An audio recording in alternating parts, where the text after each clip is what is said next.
You have two choices, Amelia. Sign this letter saying you encouraged every financial decision I made, or I will make sure no town in this country believes a single word that comes out of your mouth for the rest of your life." She signed nothing.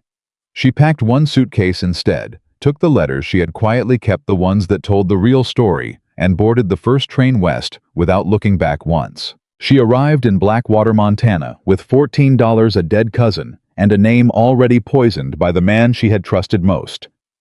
And then a stranger walked out of the dark and said 4 words she had not heard in 2 years. "You're safe with me."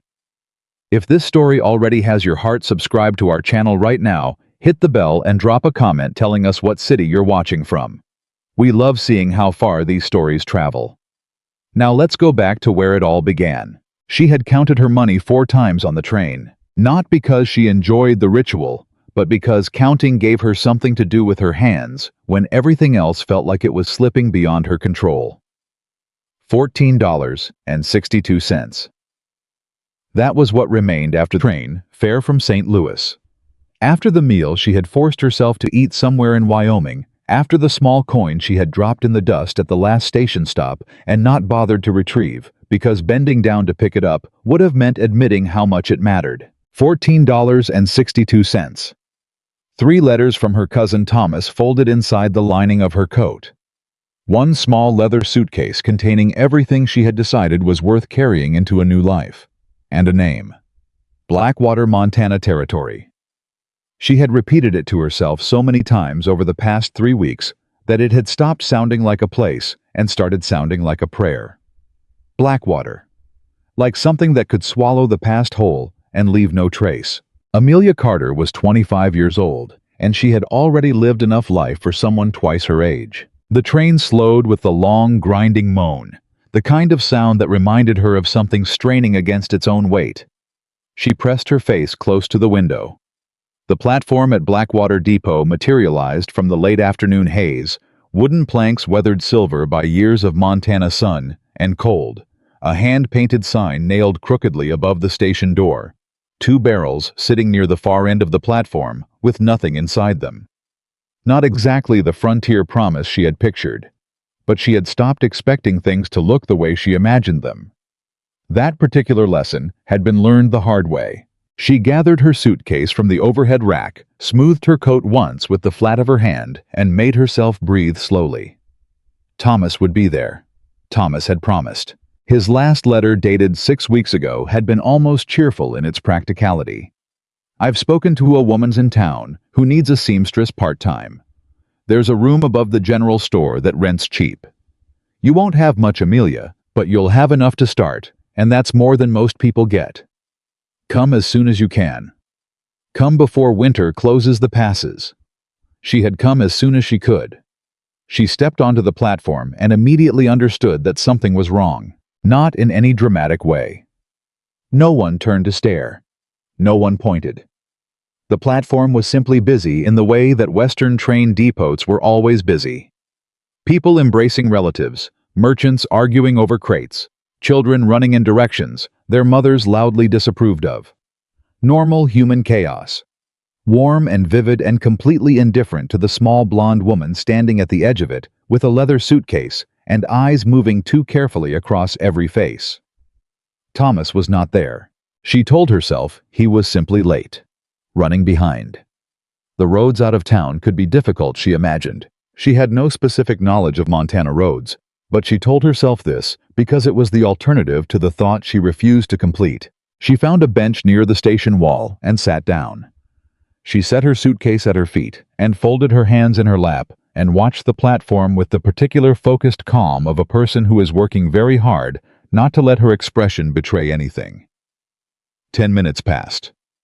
20. The crowd thinned steadily, the way crowds do when everyone else has somewhere to be. Families moved toward wagons. A group of men in suits walked toward the single hotel she could see from where she sat. The merchants finished their arguing and began loading their goods. Children were collected. Horses were untied. 30 minutes. The platform was nearly empty now.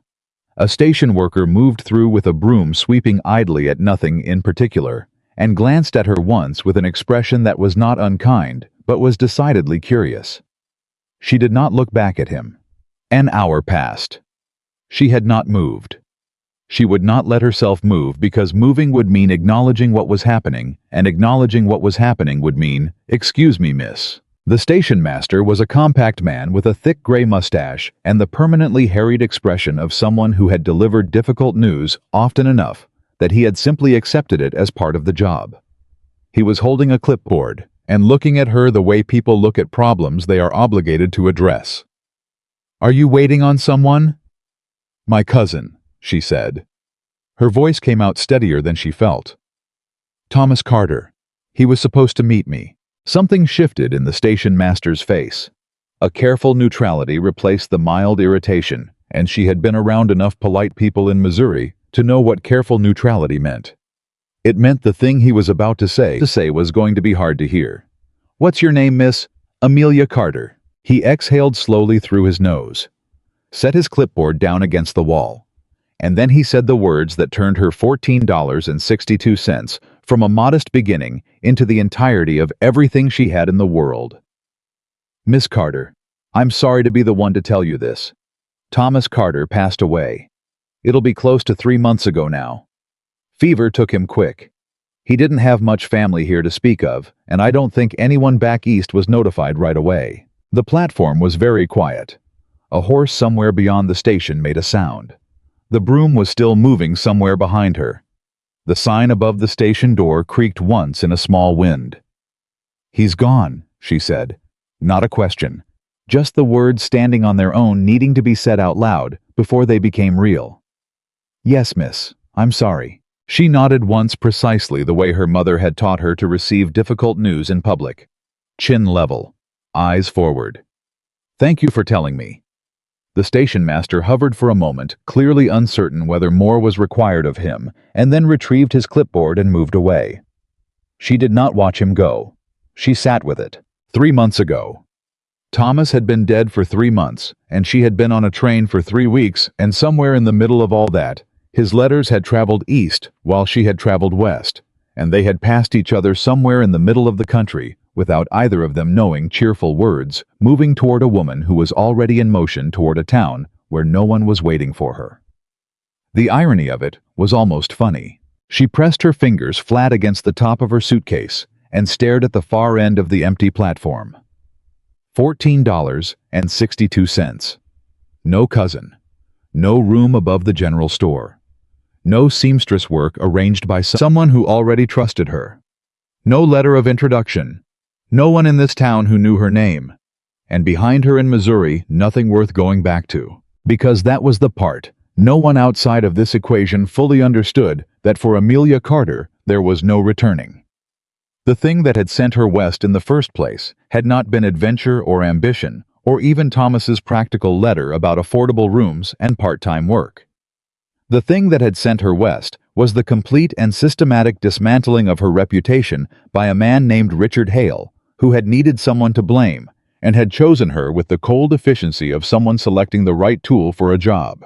She had been engaged to Richard for 11 months. She had believed with the sincere conviction of a woman who had not yet learned to be suspicious of sincerity in others that he was a man of principle.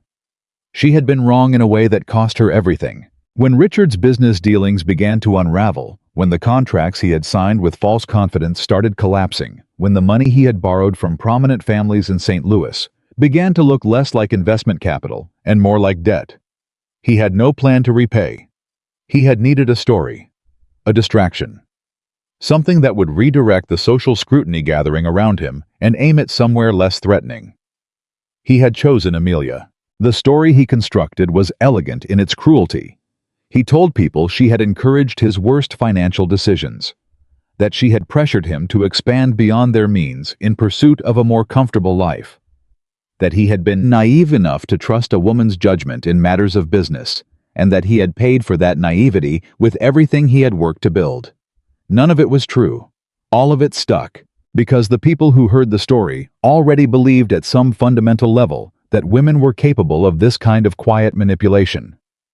The story confirmed something they had suspected was possible, and that confirmation felt more real than Amelia's denials, which sounded to their ears exactly like what a guilty woman would say. Her family had been the worst of it. Not cruel exactly. Her father and her brothers had not been cruel men. But they were practical men, men who understood that social standing was a currency more valuable than most, and that Amelia's association with the scandal was beginning to cost them. Her father had sat across from her at the dining room table and spoken to her in the measured tones of a man making a sensible decision. People talk, Amelia, and what they're saying is making things difficult for your brothers, for the business. I'm not saying I believe everything that's being said. I'm saying you need to understand the situation. The situation. She had understood the situation perfectly well. The situation was that she was being managed out of her own family, the way a problematic employee is managed out of a company carefully, politely, with assurances that it was nothing personal, even as it was clearly, definitively personal. Thomas's letter had arrived the following week, and she had read it 3 times and then begun packing. Now Thomas was dead, and she was on a platform in Blackwater, Montana territory, and the sun was beginning to drop toward the western hills, and the temperature was already suggesting that Montana evenings were not gentle. She needed to think. She opened her coat and took out Thomas's letters, unfolding them carefully on her knee. Read them again, looking for something she might have missed. A name. An address. Any detail that might constitute a thread she could pull. There was a name. Clara Whitmore Thomas had mentioned her in the second letter. The woman at the Bennett ranch. She's the one who told me about the seamstress work. Good woman. Known her for years. If you ever find yourself in a fix, she's someone you can trust. Clara Whitmore. Bennett Ranch. She folded the letters back into her coat and sat straighter on the bench. All right, that was something. The station master was locking the main doors when she approached him again. He looked at her with the particular wariness of a man who feared he might be asked to solve a problem he had no tools for. I'm sorry to trouble you again, she said. Do you know a family by the name of Bennett? They have a ranch somewhere near town. His expression changed, became less guarded. Wyatt Bennett. Sure, his place is about 4 miles north. Good man. Keeps to himself mostly, but good man. And a woman named Clara Whitmore, she works there. Clara. Yes, been with Wyatt since a few years now. He studied her. You know them. My cousin did. I was hoping. She stopped, reconsidered. Is there a way to get a message to the ranch tonight? Might be. The boy who brings the evening feed deliveries passes by that direction. He could carry a note. He paused. But miss, it'll be dark in 2 hours, and you haven't got anywhere to stay tonight. It was the plainest possible statement of the plainest possible problem, and she had been carefully not thinking it for the past 40 minutes. Hearing it said aloud by someone else made it briefly, sharply terrible. She kept her chin level. I'll manage, if you could just help me with the note. He looked at her for a long moment with the expression of a man deciding something. Then he said, Come inside. I've got paper. She wrote the note carefully, keeping it brief and factual, because she had learned that the best way to ask for help without appearing desperate was to provide only information and allow the recipient to draw their own conclusions about urgency. My name is Amelia Carter. I am Thomas Carter's cousin. I arrived on the afternoon train to find that Thomas passed away some months ago. I have no accommodation arranged and limited funds. Thomas mentioned a woman named Clara Whitmore, who works at the Bennett Ranch. If it would be convenient, I would be grateful for any guidance she might offer. I can be reached at the Blackwater depot this evening. A. Carter. She folded it and gave it to the station master, who passed it to a freckled boy of about 14, who stuffed it in his shirt pocket with the casualness of someone who carried strangers' desperate letters regularly, which she supposed he might. Then she went back to her bench, and she waited again. The temperature dropped another 5 degrees. She watched the town from the depot bench, what she could see of it from where she sat. A main street with a general store, a bank, a saloon from which music and voices carried intermittently in the evening air. A church steeple catching the last of the orange light.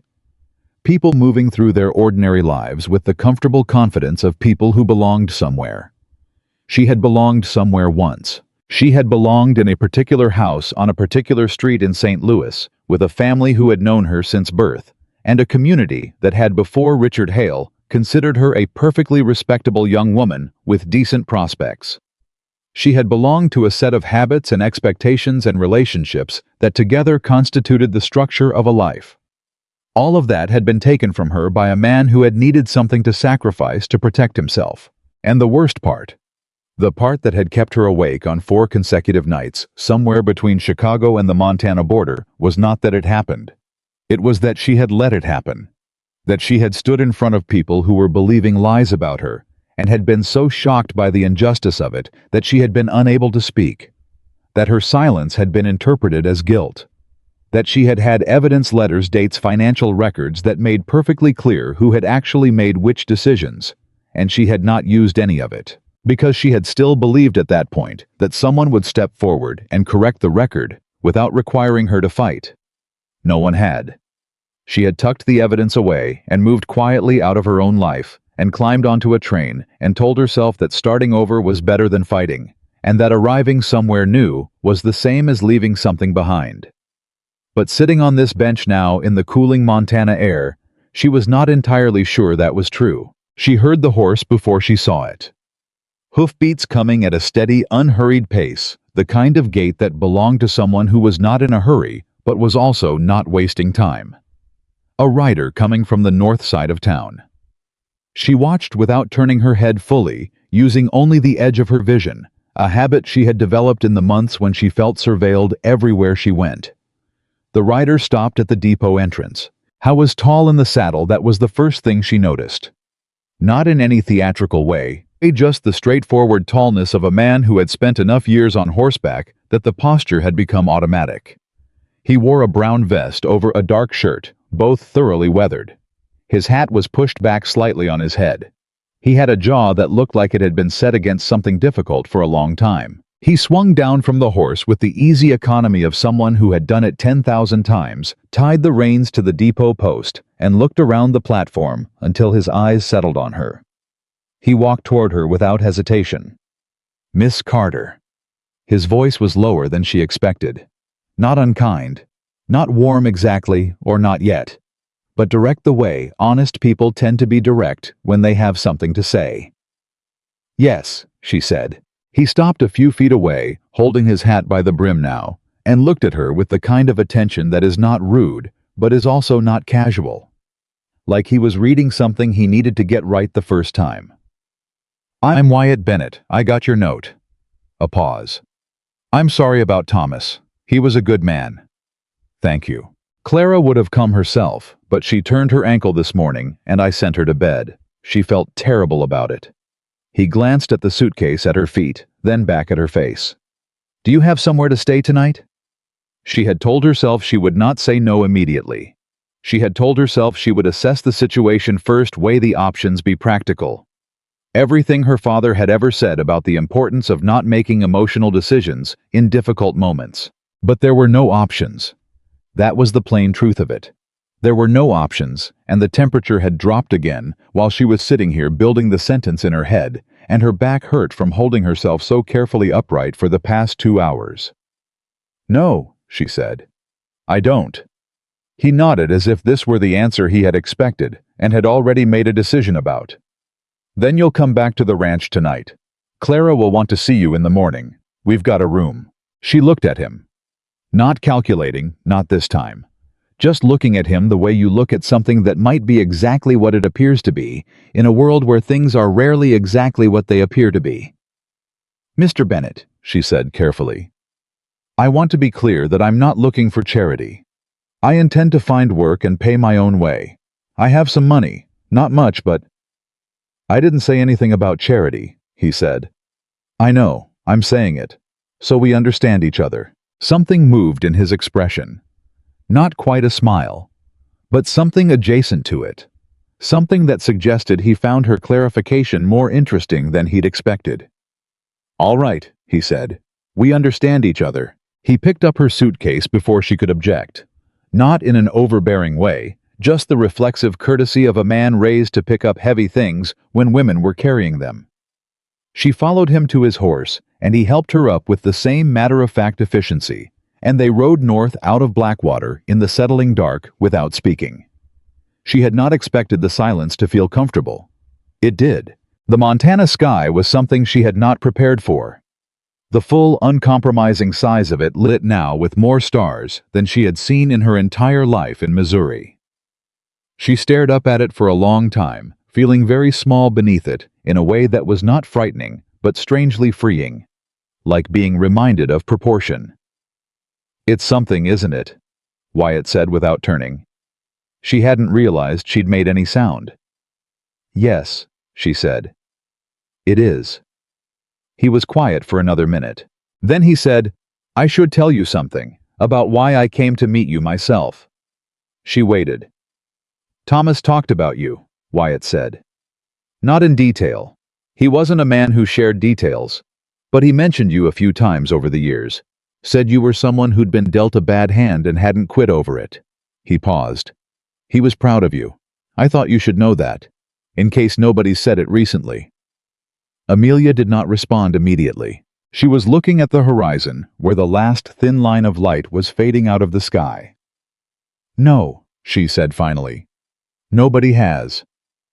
The ranch emerged from the dark like something that had been there a long time, without needing to announce itself. Solid and unadorned, the kind of place built by someone who intended it to last. A lamp was burning in one of the downstairs windows. Wyatt helped her down and led her to the door. A woman appeared almost before he knocked, compact, gray-haired, moving with the careful deliberateness of someone favoring one ankle. Her expression, a mixture of guilt and relief and something warmer than either. "Miss Carter," Clara Whitmore said, and took Amelia's hands in both of hers, with the brisk tenderness of a woman who had been taking care of people for decades and knew exactly how to do it. "I'm so sorry about Thomas. He talked about you so often, I feel like I already know you." She pulled her gently inside, already talking, already moving toward the kitchen. "You must be exhausted. Are you hungry?" "Of course you're hungry. Sit down, sit down." Amelia sat. It was a simple table in a warm kitchen, and there was bread and cold chicken and a pot of something that smelled like it had been simmering for hours, and Clara set a plate in front of her without asking what she wanted, because that was the kind of woman Clara Whitmore was. And Wyatt sat across the table and poured himself a coffee and said nothing, and the lamp made everything amber and close, and for the first time since she had stepped onto that platform in the cooling Montana afternoon. Amelia Carter felt the rigid structure she had been holding herself in begin very slightly to loosen. She ate without speaking.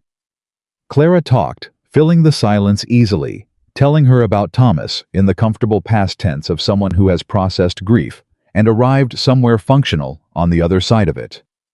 Small stories.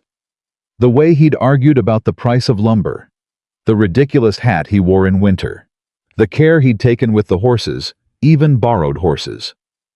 Amelia listened and ate and let herself be for a moment simply present. But she was also aware with the particular awareness of someone who had learned to be cautious that she knew almost nothing about this situation. A strange ranch, a stranger's hospitality, no money to pay for it, no legal claim to any of this kindness. And tomorrow, the real questions would start. She pushed her plate back and said, "I need to find work." Clara paused mid-sentence and looked at her. "Tomorrow," Wyatt said from across the table. "Tonight you sleep. I'm not asking for an extension on your generosity, Mr. Bennett. I'm establishing expectations. I intend to find a position in town. And if there's anything useful I can do here in the interim." "There is," Clara said immediately. "My ankle is useless and the baking doesn't care."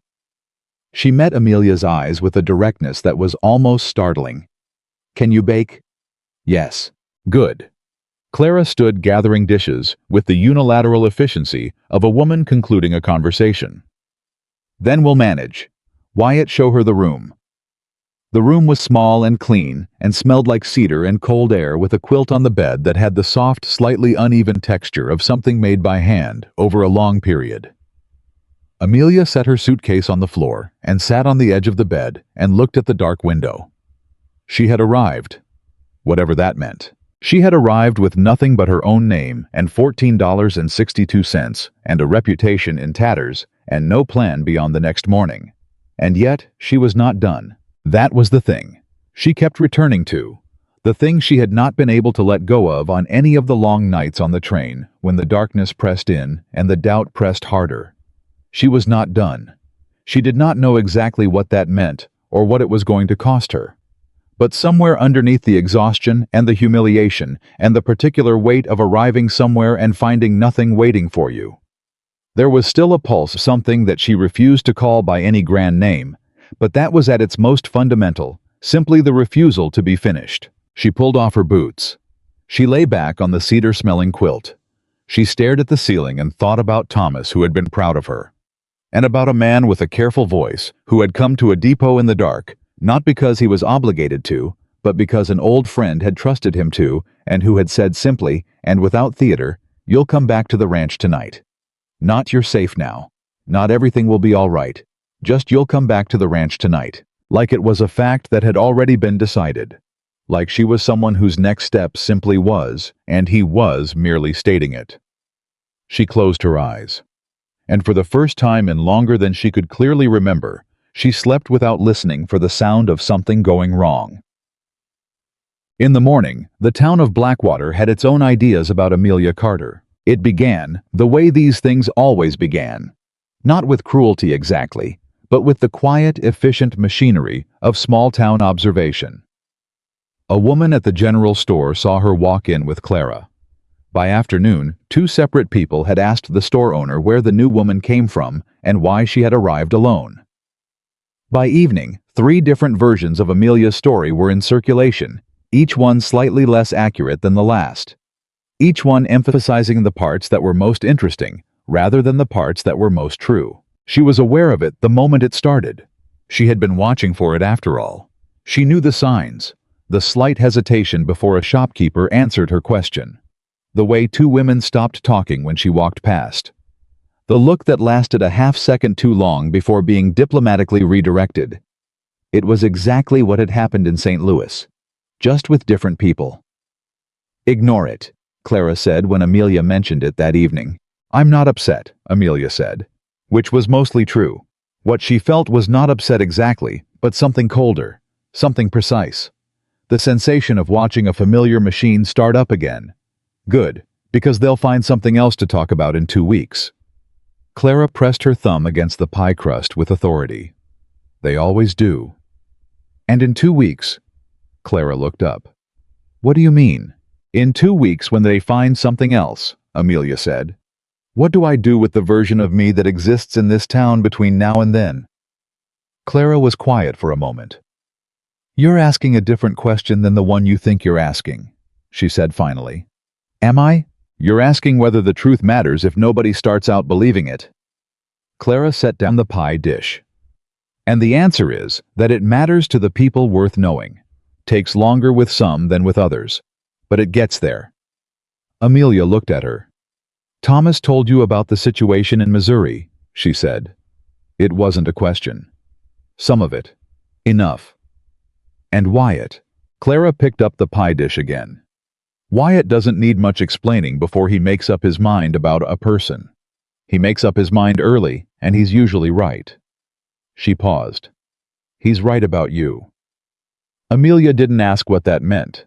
She thought about it for the rest of the evening in the particular quiet way she had learned to carry questions that didn't have answers yet. And 2 days later, she was standing at the general store counter waiting for thread when the man behind her said something to the woman beside him that was not quite quiet enough. "Came in on the train alone. No family to speak of. You know what they say about women who travel alone?" She turned around. The man was about 50, well-dressed, the kind of person who considered himself a solid citizen. He looked faintly startled when she turned. "I came in on the train alone," she said very clearly, "because the family member who was supposed to meet me had died before I arrived." She looked at him with the particular steadiness of someone who has practiced this moment in her head. "I apologize if that's disappointing." She turned back to the counter. Her hands were steady. Inside, something that had been coiled very tightly for a very long time had shifted. Only slightly. Only by a fraction. but it had moved. When she walked back to the ranch that afternoon, the Montana sky enormous above her and the air clean enough to feel like it was doing something useful in her lungs. She thought about what Clara had said, about the truth and the people worth knowing and the time it takes to get there. And she thought for the first time that she might actually be interested in staying long enough to find out if Clara was right. Wyatt was in the yard when she arrived, working on something with the focused quiet of a man who did not require an audience. He looked up, once looked at her face, and seemed to read something there without asking what it was. "How was town?" he said. "Educational," she said. He held her gaze for a moment. "Clara says you can bake," he said. "I can. She also says you've got a sharper tongue than you let on." "Clara talks too much." Something that was not quite a smile crossed his face. "She does," he agreed, and turned back to his work. Amelia went inside. She hung up her coat. She looked at the small room that was temporarily hers, at the cedar-scented quilt, and the window that looked north toward hills she didn't know the names of yet. And she thought not done, not even close. The morning after, Amelia Carter stood in the general store and looked a man dead in the eye over his own whispered judgment. The town of Blackwater woke up and continued exactly as it always had. That was the particular cruelty of small places. They did not pause for the moments that changed you. The blacksmith hammered. The women traded flour and opinions in equal measure. Children ran in the street without looking where they were going. And Amelia rose before Clara built the fire, and had the bread started before the sun had properly committed to being up. She had decided something in the night, not a dramatic decision, not the kind of thing that required an announcement or a sleepless vigil in the dark. Just a quiet, functional shift in the architecture of how she intended to move through the next days and weeks. She would not wait for the town's opinion of her to improve on its own. Clara's advice was warm and well-meant, but Amelia had tried waiting once before, had stood in rooms in St. Louis, and waited for the truth to make its own way to the surface, and she had watched it sink instead. She was not doing that again. She would work. She would be visible.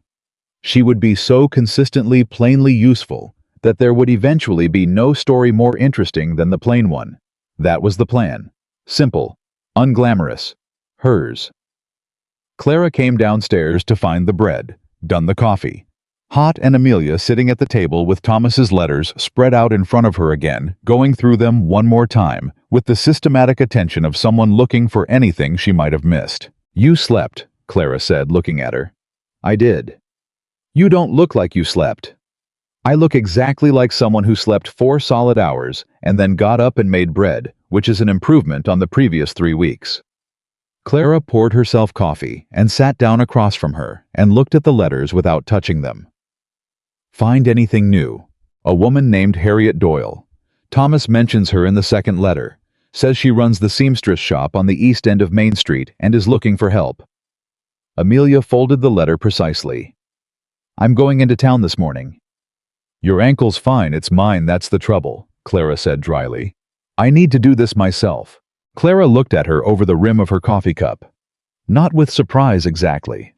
With the quiet satisfaction of someone whose theory has just been confirmed. "I know," she said.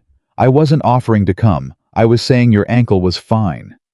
Amelia almost smiled. Almost. Wyatt was already in the yard when she came out dressed for town. He was talking to one of the ranch hands, a young man with red ears and the permanent apologetic posture of someone who broke things more often than he intended to. Wyatt was listening with the patient compression of a man who has heard this particular kind of problem before and already knows what to say about it. He looked up when she passed. "Town," he said. "Seamstress shop. Thomas mentioned a Harriet Doyle." He nodded once. Then, "She's fair. Strict but fair. Don't let her opening offer stand." She paused. "I beg your pardon." "First offer she makes, whatever it is, it's not the real offer. She expects to negotiate." He returned his attention to the ranch hand. "She respects people who push back." Amelia stood there for a moment processing this information. "Thank you," she said. He didn't answer.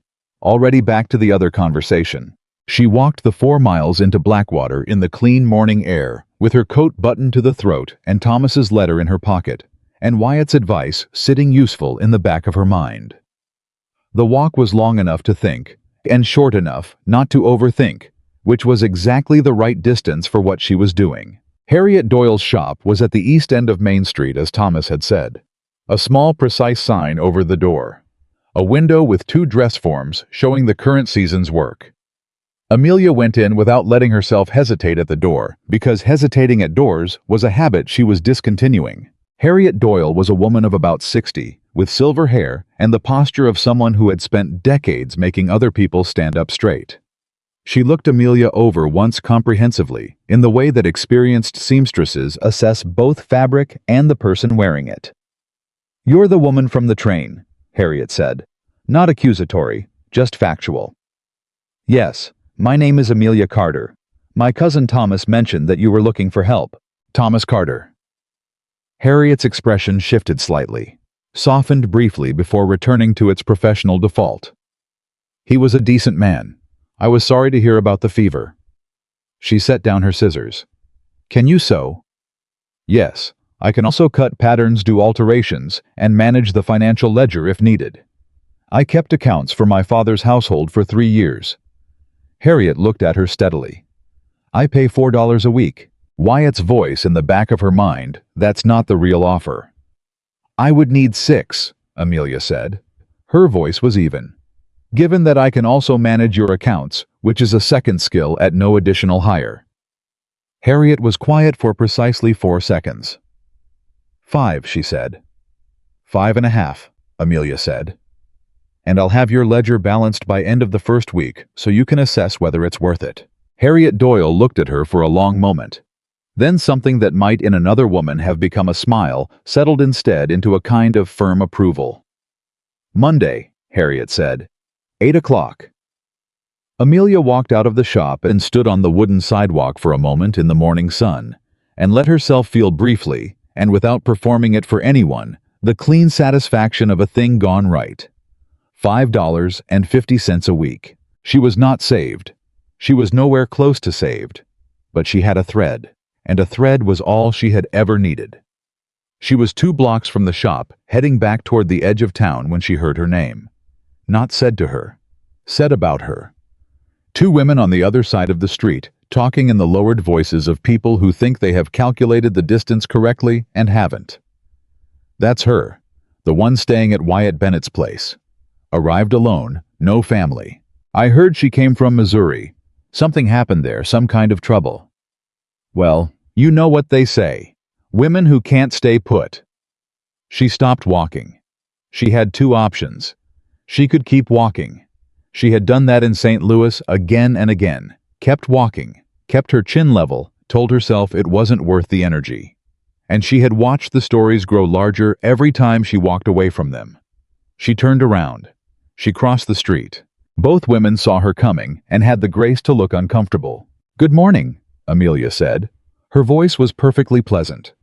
"I couldn't help but hear part of what you were saying. I thought I might save us all some time." She looked at them steadily, not hostile, not wounded, just clear. "My name is Amelia Carter. I came from Missouri because my cousin Thomas Carter invited me west. He died before I arrived. I have taken a position at Harriet Doyle's shop. I am staying at the Bennett Ranch temporarily while I get settled." She paused.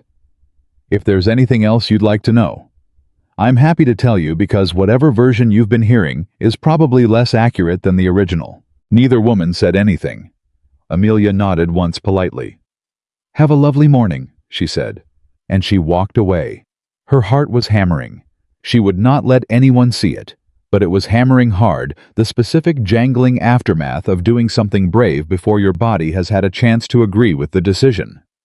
She kept walking, kept her stride even, and somewhere around the corner of the second block, she pressed one hand flat against the wall of a building and breathed. She had not been able to do that in St. Louis. She had stood in those rooms, and she had not been able to find her voice, had not been able to locate in the frozen landscape of her shock and humiliation the simple words that constituted the truth. And she had hated herself for that silence for months afterward. She had just found it. Late. But there. She breathed out and straightened and walked the 4 miles back to the ranch. Wyatt was in the kitchen when she returned, which surprised her. She had not seen him indoors in daylight before. He was standing at the counter with a mug of coffee and what appeared to be a piece of paper. He was frowning with the concentrated displeasure of a man dealing with something he finds unreasonable. He looked up when she came in. 5.5, she said. He looked at her. Per week, she added. At Harriet Doyle's shop. Something moved in his eyes. Not surprise, not exactly. More like confirmation of something he had considered possible. She fight you on it. She tried. And she stopped trying. He took a sip of his coffee and looked back at the paper. Good, he said. It was not a celebration. It was not a speech. It was just good in the tone of someone who meant it simply and completely, without any additional weight attached. She took off her coat and hung it on the peg by the door, and thought about that single word for the rest of the afternoon. Clara heard the full account over dinner, interjecting at appropriate moments, with the sounds of a woman who is deeply entertained, but considers herself too dignified to show it completely. When Amelia described stopping on the street and crossing to address the two women directly, Clara set down her fork. You just, Clara began. Walked over. Yes. And said that I was happy to provide accurate information. Clara looked at Wyatt. Wyatt was looking at his plate, but the line of his jaw had shifted in a way that Amelia was beginning to understand was as close as he usually got to openly expressing that something had pleased him. I told you, Clara said to him. You did, he said. Told him what? Amelia asked. Neither of them answered immediately, in the way of two people who have had a conversation prior to this one that they are not ready to summarize. Clara picked up her fork again. Wyatt poured more coffee. Amelia decided not to press it. Some things were better left as the shape they were, rather than forced into the flatness of direct explanation. What she did not know, what she had no way of knowing yet, was that 3 hours earlier while she was crossing a street in Blackwater and finding her voice again, something else had happened. A letter had arrived at the Blackwater post office addressed to no one specific, but containing information that one of the town's more active social correspondents, a woman named Mrs. Pauline Garrett, who prided herself on knowing the provenance of everything and everyone, had shared over tea with 4 other women and 2 of their husbands before the afternoon was out. The letter was from St. Louis. It mentioned, among other things, a woman named Amelia Carter, who had been connected to a financial scandal involving a man named Richard Hale, and who had, according to the letter's author, fled west ahead of the consequences. The letter was not accurate, but it was specific enough and written with enough confident authority to be believable to people who had no reason to question it, and every reason to be interested in a good story. By the time Amelia was eating dinner at the Bennett kitchen table, the letter's contents had reached 11 people in Blackwater, each of whom had added their own interpretive layer to the story, each layer compressing the distance between connected to a scandal and guilty of one. She did not know. She ate her dinner and listened to Clara talk about the history of Harriet Doyle's shop and the particular social dynamics of Blackwater's women's community, and felt for the first time in months something that resembled a future taking vague shape in front of her. That night, she lay on the cedar-smelling quilt and stared at the ceiling, and let herself cautiously think about what forward might look like. A permanent room. Money saved. A reputation rebuilt one interaction at a time, the slow, honest way, the way that actually lasted. She did not yet know the letter existed. She slept. She started at Harriet Doyle's the following Monday, and she was good at it. Not remarkable in a flashy way, but good. In the deep, quiet way that Harriet valued, technically precise, fast with alterations, careful with the accounts, and possessed of the particular social intelligence required to manage the women who came in wanting something that bore no relation to what they thought they wanted. She could read a customer's hesitation and navigate it without making the woman feel steered. Harriet watched this happen twice in the first week and said nothing, which was the highest form of approval available in her vocabulary. The town's women came through the shop. Some were warm, curious in the genuine way. A few were pleasant but careful, holding her at a polite remove until they had gathered enough information to make a decision. One or two were cold, in a way that had the specific quality of coldness that comes from having already made up one's mind. Amelia treated them all with the same consistent, courteous attention and stored the information for later. On Friday of the first week, a woman named Ellen Marsh came in for a fitting. She was 35, practical farmer's wife, with the kind of direct manner that did not leave much room for performance in either direction. She shook Amelia's hand when Harriet introduced them, looked her in the face without the measuring quality that others used, and said, "I heard you talked back to Helen Bauer and her sister in the middle of Main Street." "I provided some clarifications," Amelia said carefully. Ellen Marsh looked at her for a second. Then she laughed, a short, real sound, not theatrical. "Good," she said. "Those two have had it coming for about 4 years." It was the first genuinely warm thing anyone in Blackwater had said to Amelia, and it arrived so unexpectedly that she had to turn back to the fabric she was cutting to give her face a moment to settle. She and Ellen spoke for 20 minutes during the fitting, the easy kind of conversation that doesn't require effort, the kind that happens between people whose rhythms happen to match. Ellen told her about the community, the real version, not the social surface, but the actual map of who trusted whom and why, the alliances and the old disputes and the personalities that mattered. When Ellen left, she paused at the door. "We do a sewing circle on Thursday evenings. Mrs. Park's house. You should come." "Thank you," Amelia said. She meant it differently than she had meant thank you before. Less like a formality and more like something genuine pressing against the back of it. The second week at the shop moved faster than the first. She found her rhythm, the morning accounts, the late morning fittings, the afternoon alterations, the end-of-day ledger. She walked the 4 miles to and from the ranch without minding them. The walking had become a useful interval, a space between the social concentration required at the shop and the quieter air of the ranch. She used it to think. On Wednesday of the second week, she heard the first direct version of the letter. It came from a woman named Mrs. Garrett, who arrived at the shop for a consultation, and who had the specific manner of a person delivering news they have already shaped into a narrative. She sat across from Harriet's counter and looked at Amelia with a kind of careful interest, and then she said, "I understand you came from St. Louis, Miss Carter. Were you acquainted with the Hale family?" Amelia's needle did not stop moving. "I was," she said. "Then you'd be aware of the trouble with the Hale finances. There was some discussion, I understand, about a young woman who was connected to the situation." The needle continued. "There was a young woman," Amelia said evenly, "who was incorrectly blamed for decisions she had no hand in." "Yes." Mrs. Garrett's expression was carefully neutral in the way that conceals alertness. "You seem to know quite a bit about it." "I was that woman," Amelia said. The room was very quiet. Harriet behind her had stopped what she was doing. "The man who blamed me," Amelia continued with the same even, unhurried voice, "needed a story when his own financial choices began to fail. I was convenient. I was engaged to him, which meant I was close enough to be plausible and not powerful enough to defend myself effectively at the time." She looked at Mrs. Garrett directly. "I say at the time because I was young, and I was shocked, and I had not yet learned that silence is not the same as dignity." She set down the fabric she was working with and gave Mrs. Garrett her full attention. "If you've received information about me from St. Louis, I'd like to know what it says, so I can tell you what parts are accurate and which parts were written by Richard Hale or someone working on his behalf." Mrs. Garrett stared at her. Harriet from behind said nothing. But the silence had the quality of a woman paying very close attention. "It said," Mrs. Garrett began, and then stopped, and then tried again. "It implied that you had fled the situation."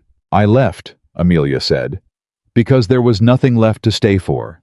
My reputation had been destroyed, my family had distanced themselves from me to protect their business interests, and the man I had trusted proved to be someone entirely different than I believed.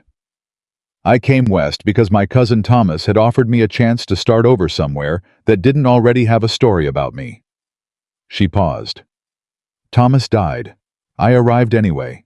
And I intend to stay." Another pause, shorter. "Is there anything specific in that letter that you'd like me to address?" Mrs. Garrett looked at her for a long moment. Whatever she had expected from this conversation, it was not this. "No," she said finally.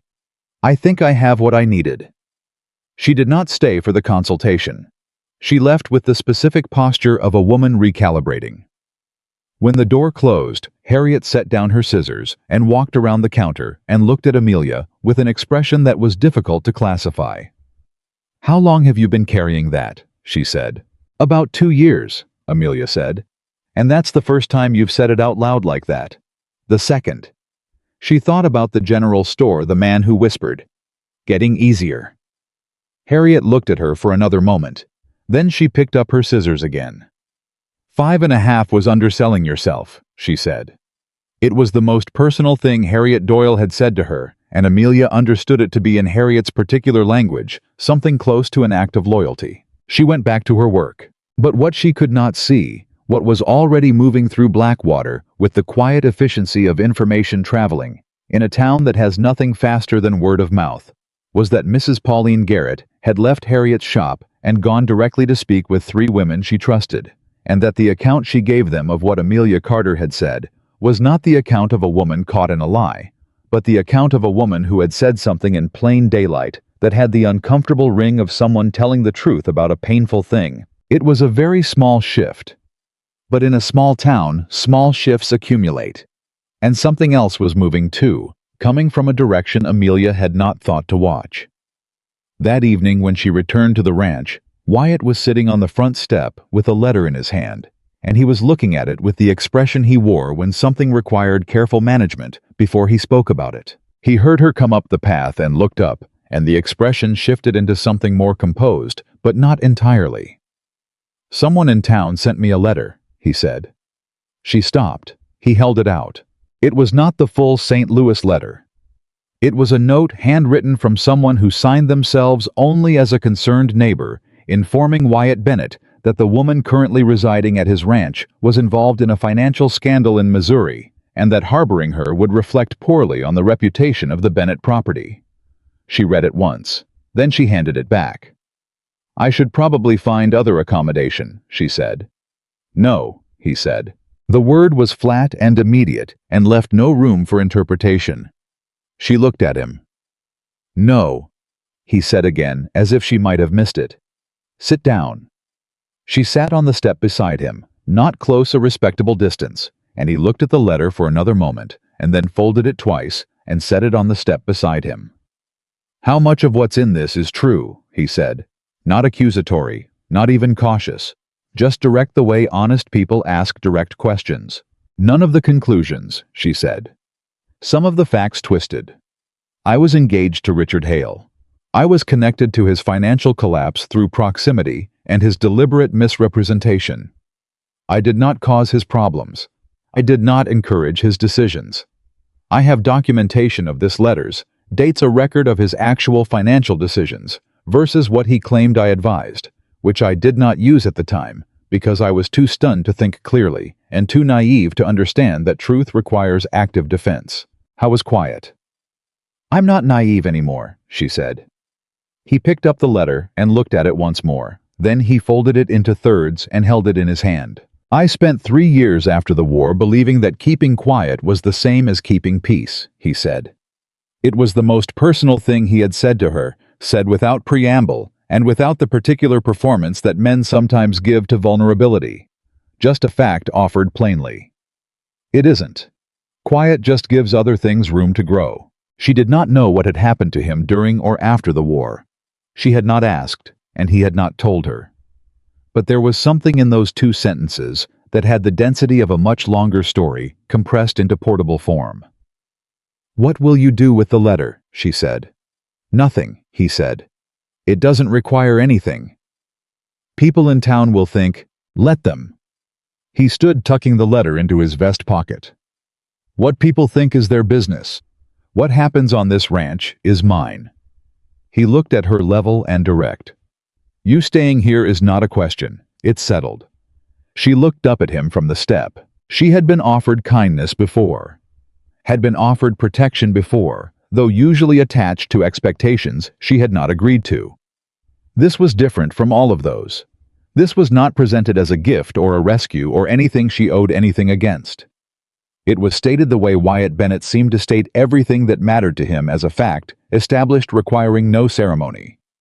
She did not know what to do with that. She was still working it out when Clara appeared in the doorway and said dinner was ready, and Wyatt held the door open with the same unadorned practicality he extended to everything, and the three of them sat at the kitchen table as they had done every evening since Amelia arrived, and the lamp made everything amber, and the food was good, and the conversation was ordinary, in all the ways that ordinary things are, in retrospect, anything but. She did not sleep as easily that night, not because she was frightened exactly, but because she had been sitting with the letter in her mind, turning it over, and something about it was wrong. Not the fact of it, she had expected something like this eventually, but the timing, and the specificity.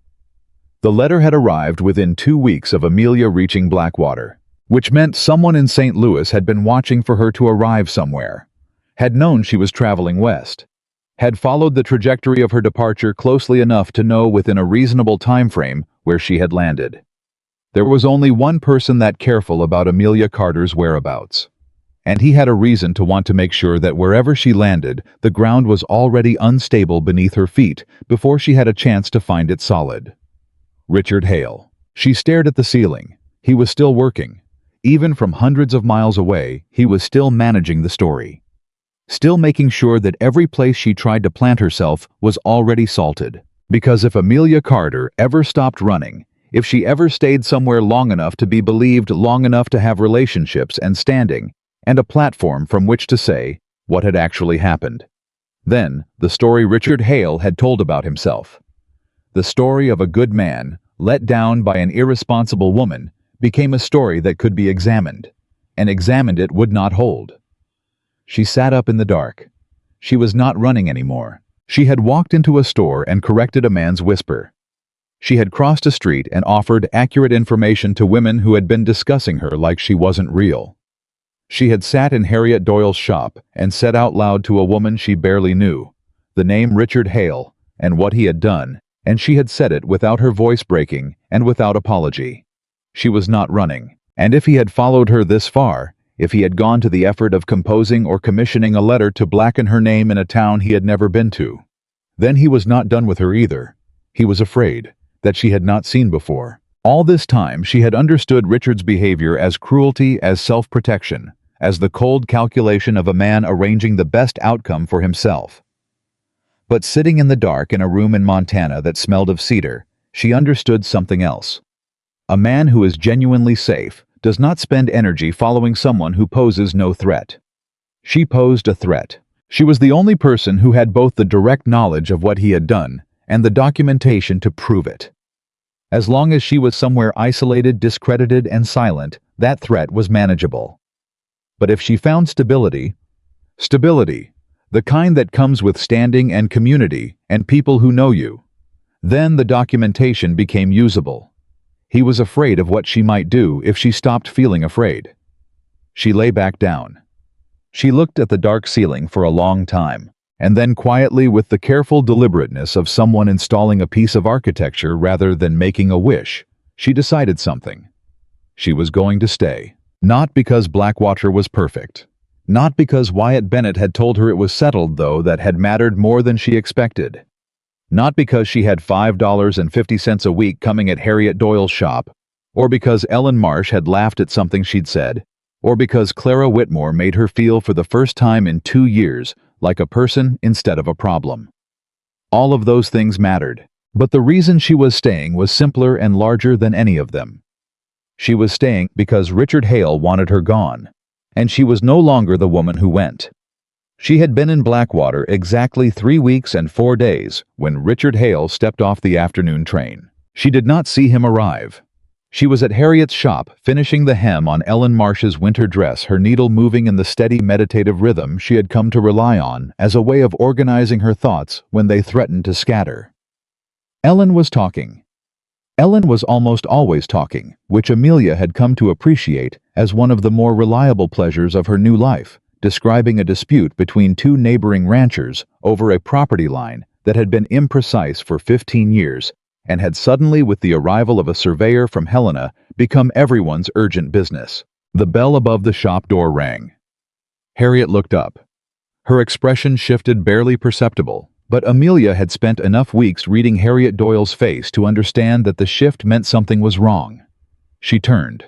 The woman standing in the doorway was not Richard Hale.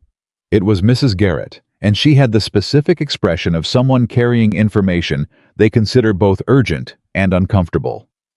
She looked at Harriet first, and then at Amelia, and then she said without preamble, "There's a man at the hotel, arrived on the afternoon train. He's been asking about you." The needle in Amelia's hand stopped moving. Ellen stopped talking. "Asking what?" Amelia said. "Asking where you're living, whether you'd found work, whether people here know your history." Mrs. Garrett paused. "He gave his name as Richard Hale." The shop was completely quiet. Ellen looked at Amelia. Amelia looked at the fabric in her hands. She set it down with the careful, deliberate motions of someone who understands that the next 30 seconds matter and does not want her body to betray anything before she has decided what to do. "Is he still at the hotel?" she said. "How was 20 minutes ago?" "Thank you, Mrs. Garrett." Mrs. Garrett hovered. She had arrived expecting something. Distress, perhaps, or gratitude, or at least the satisfaction of watching an important story unfold in real time. What she got was Amelia Carter picking her needle back up and returning to the hem. "You're going to keep sewing," Ellen said. "I'm going to finish your hem," Amelia said, "because you need it by Saturday, and there are still 8 inches on the left side." "Amelia." "He came here because he expected me to panic." Her voice was even moving through the sentence at the same pace as everything else she said, as though the words did not contain anything extraordinary. "If I panic, he's already won the first exchange. I'm not giving him the first exchange." Ellen stared at her. Then she sat back down in the fitting chair. "All right," she said. "Tell me about the left side." Mrs. Garrett left without getting what she'd come for. Amelia finished the hem. She did it well, which was the only way she knew how to do things that mattered. And when Ellen stood and inspected it, the line was clean and level and perfect in the way that things are when someone does them with full attention against a background of significant distraction. "What will you do?" Ellen said quietly, pulling her skirt back into place. "I'm going to find out what he wants," Amelia said, "and then I'm going to deal with it." "You don't have to do it alone." Amelia looked at her. Ellen Marsh was not offering empty comfort. She was offering a specific thing presence back up the weight of someone else in the room, and she was offering it plainly in the practical way of a woman who had dealt with difficult situations by not dealing with them alone. "Not tonight," Amelia said, "but thank you." She walked back to the ranch in the early evening with the particular deliberate calm of someone who has identified a threat and is now calculating exactly what to do about it. The Montana air was cold and sharp, and she pulled her coat tighter and thought through everything she knew about Richard Hale. Everything she knew about how he operated, everything she knew about what he wanted and what he was afraid of. He had not come to Blackwater because he missed her. He had not come because of sentiment or guilt, or any of the emotions that might move a lesser opportunist to chase a woman across the country. Richard Hale was not capable of those emotions in any genuine form, which was the thing she had needed 2 years and a great deal of pain to learn. He had come because something had changed, back in St. Louis. Something had shifted in the arrangement that had kept him comfortable. A creditor pressing harder than expected. A business partner asking questions that could only be answered in certain ways if the original story held. Something that required the story about Amelia, to remain intact and believed. And something that made Amelia Carter, wherever she was, a liability rather than a solved problem. She needed to know what it was. She was still turning this over when she came through the ranch gate and found Wyatt at the fence. He was watching her come up the path with the attentive stillness he sometimes had, the quality of a man who notices things without appearing to monitor them. "You heard," she said. It was not a question. "Word travels fast in Blackwater," he said. "Someone at the hotel mentioned it to someone at the feed store." "Of course they did." She stopped beside him. "His name is Richard Hale. He's the man who—" I know who he is, Wyatt said. She looked at him.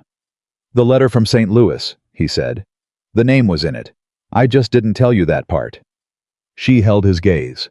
Why not? Because you were just getting settled. He said it plainly without defensiveness. And because knowing a name you couldn't act on yet wasn't going to help you. She should have been annoyed. She recognized the shape of that feeling, the faint tightening that came from being managed, from having information withheld in the name of protection. She had lived inside that dynamic before, and it had cost her. But this was different, because Wyatt Bennett had not withheld it to control her. He had withheld it to give her time, and there was a distinction between those two things that she was old enough and damaged enough to understand. Don't do that again, she said. No, he agreed. I won't. He said it the way he said everything that was settled once, completely without performance. What do you know about why he's here? She said. Only what I can guess. He turned to look toward the road. A man doesn't come 4 days by train to check on someone's welfare. He's here because you being here stable and employed and talking is a problem for him. That's what I think too. She paused. I have documentation. From before I left St. Louis. Letters, dates, a record of his actual decisions versus what he claimed afterward. I brought it with me. She had not told anyone this. Not Clara, not Harriet, not Ellen. It had sat at the bottom of her suitcase for 3 weeks, like something too important and too dangerous to introduce casually into a situation that was still finding its shape. I brought it because I knew eventually I was going to need it. Wyatt was quiet for a moment. What are you going to do with it? He said. I'm going to talk to him first, she said. I want to know what specifically brought him here before I decide how to use it. If I show the documentation before I understand the full situation, I might solve a problem I can see and miss one I can't. He looked at her. You've thought about this for a long time, he said. 2 years, she said. I've had nothing but time. He nodded. Just once. The way he did when something had been said that didn't require an addition. Clara was waiting inside with the particular alertness of a woman who has heard troubling news and has been cooking against the anxiety of it. She had made more food than 3 people could reasonably eat, which was Amelia had come to understand Clara's specific language for serious concern. Sit down, Clara said. I'm fine. You're not fine, you're controlled, which is different. Sit down and eat something. She sat. She ate. Clara talked about Richard Hale with the unsentimental precision of someone who had formed a strong opinion rapidly and saw no reason to dress it in circumspection. Wyatt ate his dinner and said very little, which was also his language for serious attention.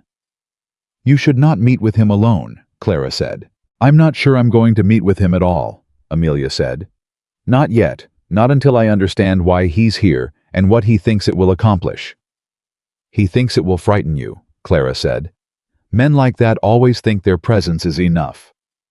He's probably right that it was enough before, Amelia said. I want him to discover that it isn't anymore. In the morning she went to work. She walked into Harriet's shop at 8 o'clock, put on her work apron, opened the ledger, and did the accounts with the same focus she brought every morning. Harriet watched her for a while and said nothing, which was respect in its highest form. The shop filled with the day's first customers. Amelia served them, measured them, listened to them, and managed the social surface of the morning with the professional ease she had spent 3 weeks developing. At 10 o'clock, Richard Hale walked through the door. She knew it was him before she turned. She recognized the cadence of how the room changed, the slight shift in Harriet's posture, the cessation of the small ambient sounds that constituted a busy shop settling into an alert quiet. She turned. How was as she remembered him, which was the first blow. She had half hoped the distance and the time would have done something to change him, would have made him smaller, or uglier, or somehow more obviously what he was. He was none of those things. He was still well-dressed, still composed, still wearing the particular expression of pleasant confidence that she had once found reassuring and now understood to be a mask of remarkable durability. Amelia, he said pleasantly, as if finding her in a seamstress shop in Montana were simply an amusing coincidence. You're looking well. She set down the fabric she was holding. Mr. Hale, she said. The pleasantness on his face shifted almost imperceptibly. He had expected something of Flint, a whitening of the knuckles, a voice with a tremor in it. He had not expected her to stand at a counter in someone else's shop and look at him with the specific, measured calm of a person who has been preparing for this moment for 2 years. "I'd like to speak with you," he said, privately. "This is private enough," she said. "Whatever you'd like to say, you can say it here."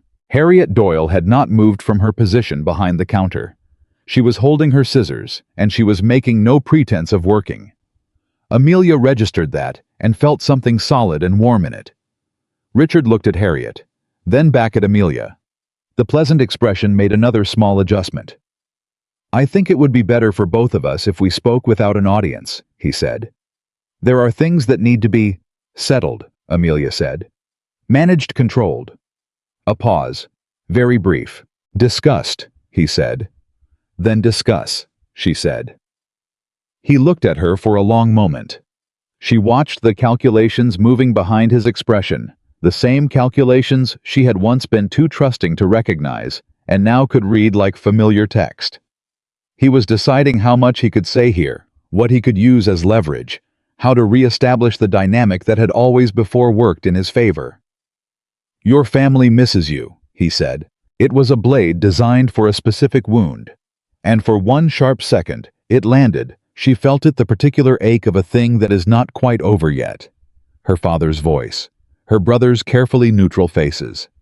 She let the second pass. "I doubt that very much," she said. "But if they do, they know where to write. Amelia." His voice dropped, became something warmer and more intimate, the voice he had used in Missouri when he wanted her to feel chosen. "I know we ended badly. I know I said things that were unfair. But things have changed, and I think we could—" "No," she said. He stopped. "I don't want to know what you think we could do," she said. "I want to know why you're actually here, the real reason. Because a man who says he wants to reconcile does not send letters ahead of himself to the postmaster's correspondence, explaining why the woman he allegedly misses should not be trusted." She kept her voice level and her eyes on him. "What happened in St. Louis?" Something moved across his face. It was not guilt. She did not believe Richard Hale capable of guilt in any functional sense. It was closer to the expression of a man who has arrived expecting a certain kind of conversation, and found that the conversation has already moved to a place he didn't plan for. "I don't know what you mean," he said. "The letters, the rumors you seeded before I even arrived here, the note to Wyatt Bennett suggesting I was unreliable." She watched his face carefully. "You tracked where I was going and you tried to poison the ground before I reached it. That's not reconciliation, that's management." She tilted her head slightly. "What are you managing?" The pleasant mask had thinned considerably. "There are people in St. Louis asking questions," he said. Finally, a truth or the edge of one offered because withholding it entirely was no longer useful. "About the Caldwell account. About decisions made in 1880. There are documents that have been located that certain parties feel require explanation," she said. "Context," he said. She understood. The Caldwell account. She had known about the Caldwell account, or rather she had known something about it. Had seen letters, had been in rooms where certain conversations happened at the edge of her awareness, had filed certain documents at Richard's request, without asking questions she had not yet known to ask. The documentation at the bottom of her suitcase included 3 letters that touched obliquely but specifically on the Caldwell account, and who had made which decisions about it. She had not known until this moment that those 3 letters were the most important ones. "You need me to be discredited," she said slowly. "Not just gone. Actively discredited. Because as long as I'm a credible person, as long as there's anyone who might believe what I say, the documentation I have becomes a problem." He looked at her. "What documentation?" he said. His voice was very careful now. "The documentation I brought with me," she said. "From St. Louis, the letters, the dates, the records of who authorized what decisions and when." She watched his face do something controlled and difficult. "I brought it because I knew I would eventually need it. I didn't know it was about the Caldwell account specifically, but now I do. So thank you for that." The shop was absolutely silent. Harriet had not moved. Richard Hale looked at Amelia Carter across the counter of a seamstress shop in Blackwater, Montana territory. And for the first time in the 2 years she had known him in any significant way, she saw something honest cross his face. Fear. Not the dramatic fear of a man in a corner. The cold, precise fear of a man who has just realized that the calculation he built his entire strategy on was wrong. He had come here believing she was still the woman she had been in St. Louis, shocked into silence, too stunned by injustice to respond to it, waiting for someone else to correct things she could not bring herself to fight for. He had traveled 4 days by train to manage a woman who no longer existed. "I'd like you to leave my workplace," she said. "And I'd like you to understand something before you go."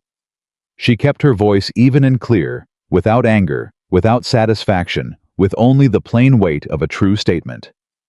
"I am not going to be frightened into leaving this town. I am not going to be silenced by letters or rumors or whatever you have planned next. Whatever is happening in St. Louis with the Caldwell account, the documentation I have will go to the relevant parties when the time is right. That timeline is mine to determine, not yours." A pause. "Is there anything else?" He said nothing. "Good morning, Mr. Hale," she said. He left. The bell above the door rang as it closed behind him. Harriet Doyle set down her scissors on the counter with a sound like a period at the end of a very long sentence. "Good Lord," she said. Amelia's hands were shaking. She pressed them flat against the counter surface and breathed slowly, looking at the door until she was reasonably certain the shaking was done.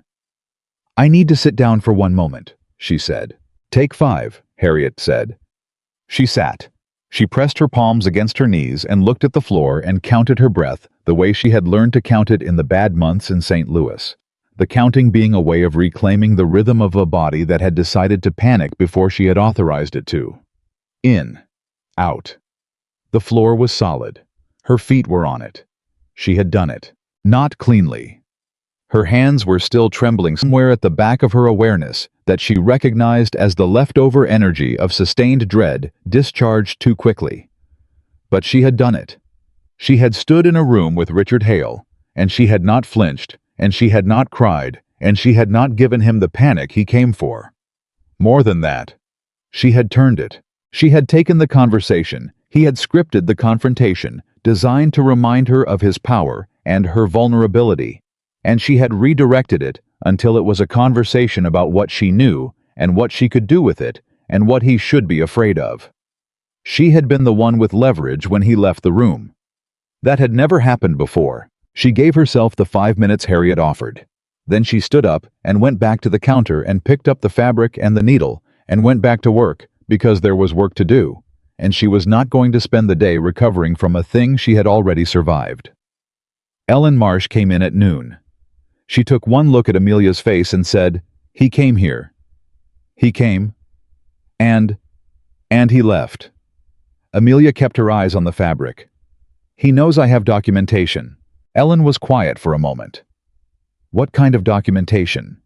"The kind that explains the difference between what Richard Hale told people I did and what I actually did." She looked up. "And apparently the kind that's relevant to something larger happening in St. Louis right now. Which means it's more valuable than I realized." "You need a lawyer," Ellen said immediately. Amelia had been thinking the same thing for the past 2 hours, but hearing someone else say it made it more concrete, more real, more urgent. "Does Blackwater have one?" she said. "Harrison Cole, east side of Main Street. He's good." Ellen paused. "You want me to come with you?" "Yes," Amelia said. And then, because she had been practicing saying it, "Thank you." Harrison Cole was a small man with large glasses and the organized precision of a person who has built his entire professional life around the management of paper. He listened to Amelia for 45 minutes, asked questions that were sharp and specific and completely without judgment, looked at 3 of the letters she had brought from the bottom of her suitcase, and set them down on his desk with the expression of a man who has found what he was looking for. "These are significant," he said. "I know," she said. "If the Caldwell account is under scrutiny in St. Louis, and if Hale is here in person, it's likely more than scrutiny, then these letters establish a timeline that directly contradicts his account of the decision-making. He looked at her. Who knows you have them? Now Hale knows I have something. He doesn't know exactly what. You and Ellen know specifics. She paused. And Wyatt Bennett. The Bennett Ranch. He nodded. Good. Keep them there for now. Secure location. Do not bring them to the shop. He looked at her again over the glasses. Miss Carter, do you understand what this means if it goes where I think it might go?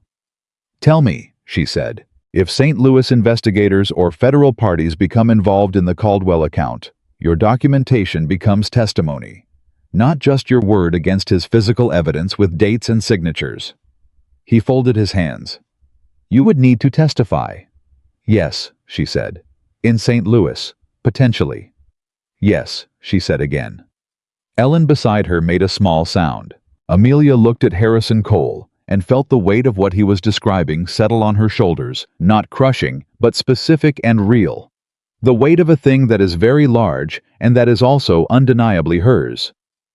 Can you help me? She said. Yes, he said, I can. She walked back to the shop with Ellen, and neither of them talked about it for most of the walk, and that silence was one of the most comfortable silences Amelia had experienced since she arrived in Montana, because it was the silence of someone walking beside you who understands what you're carrying and doesn't require you to describe it. Are you scared? Ellen said at the corner near the shop. Yes, Amelia said. Good, Ellen said. Scared means you're taking it seriously. Scared is fine as long as you keep walking. She kept walking. That evening she told Wyatt. She told him everything. The full conversation with Richard in the shop, the meeting with Harrison Cole, the Caldwell account, what the documentation might mean and where it might lead. She told him all of it because she had decided in Harrison Cole's office that the era of carrying things alone was over, that the economy of silence she had maintained for 2 years had cost more than it had protected, and that the people in her life who had proven themselves trustworthy deserved the truth. Wyatt listened. He did not interrupt. He did not offer a solution before she had finished stating the problem. He listened with the full still attention that she had come to understand was one of the rarest things about him. The ability to let someone else's words be complete before he added anything to them. When she finished, he was quiet for a moment. Hale will try something else, he said. He's not done. No, she agreed. He isn't. What do you need? It was such a simple question, so devoid of the particular male reflex to tell her what she needed rather than ask. She looked at him in the lamplight and thought about all the conversations she had navigated in the past 3 weeks, all the moments of managing and recalibrating and presenting herself carefully to people who were deciding what to think of her.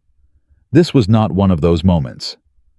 I need the documents to be safe, she said, in case he tries to take them. They'll go in the lockbox, he said, tonight. And I need... She stopped, reconsidered how to say the next part. I need someone who knows what's happening, in case I need to act quickly and can't explain everything from the beginning. You've told me everything, he said. Yes. He nodded. Then you've got what you need, he said. It should not have steadied her as much as it did. It was not a promise to fix anything. It was not a guarantee. It was simply the statement of a man confirming that he was present and informed and prepared to move when moving was required. But she had spent 2 years in a world where people had her name in their mouths and her interests nowhere near their priorities.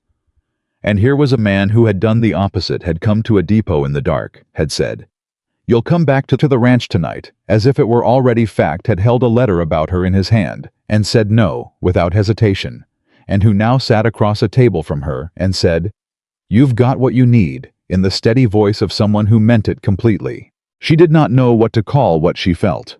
It was too carefully tended to be comfortable, yet too new and too fragile in the way of things that have only recently started being real. But it was there. It had been there for a while, she thought. She had just been too busy standing up to notice. Clara went to bed, and Wyatt put the documents in the lockbox, and Amelia sat at the kitchen table a while longer, going through the remaining letters one more time, mapping what she had against what she now knew Richard needed to suppress.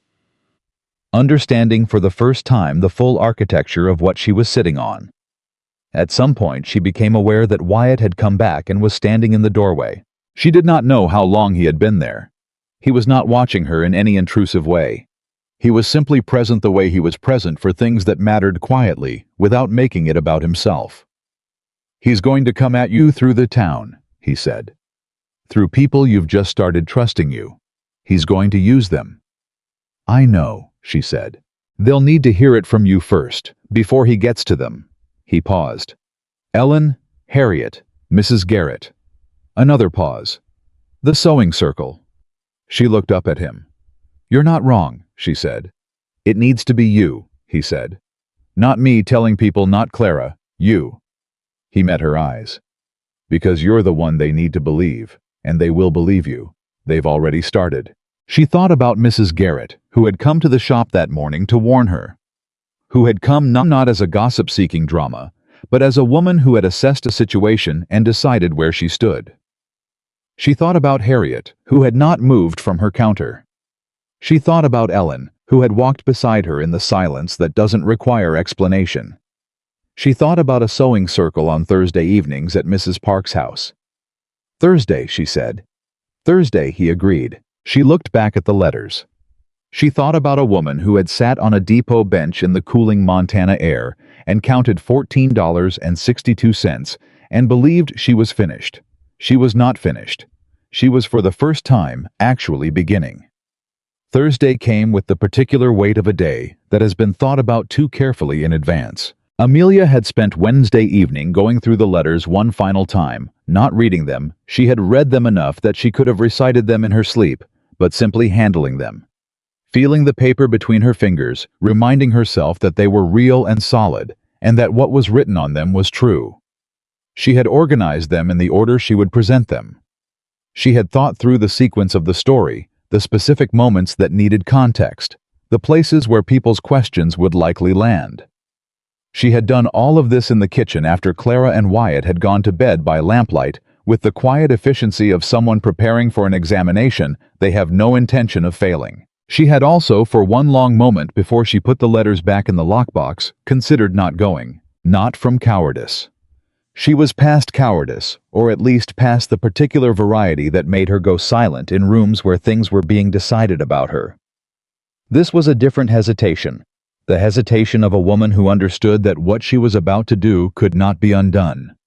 That standing in a room full of Blackwater women, and telling the full truth about Richard Hale and the Caldwell account, and the 2 years she had spent carrying documentation that could implicate a man with resources and reach, was not a small act. It was a declaration. And declarations had consequences she could not entirely predict. She put the letters in her coat pocket, and she went. Ellen met her at the corner of Main Street at 7:30, with a lantern and the no-nonsense expression of someone who has decided to be useful and is not interested in discussing it. "Ready," Ellen said.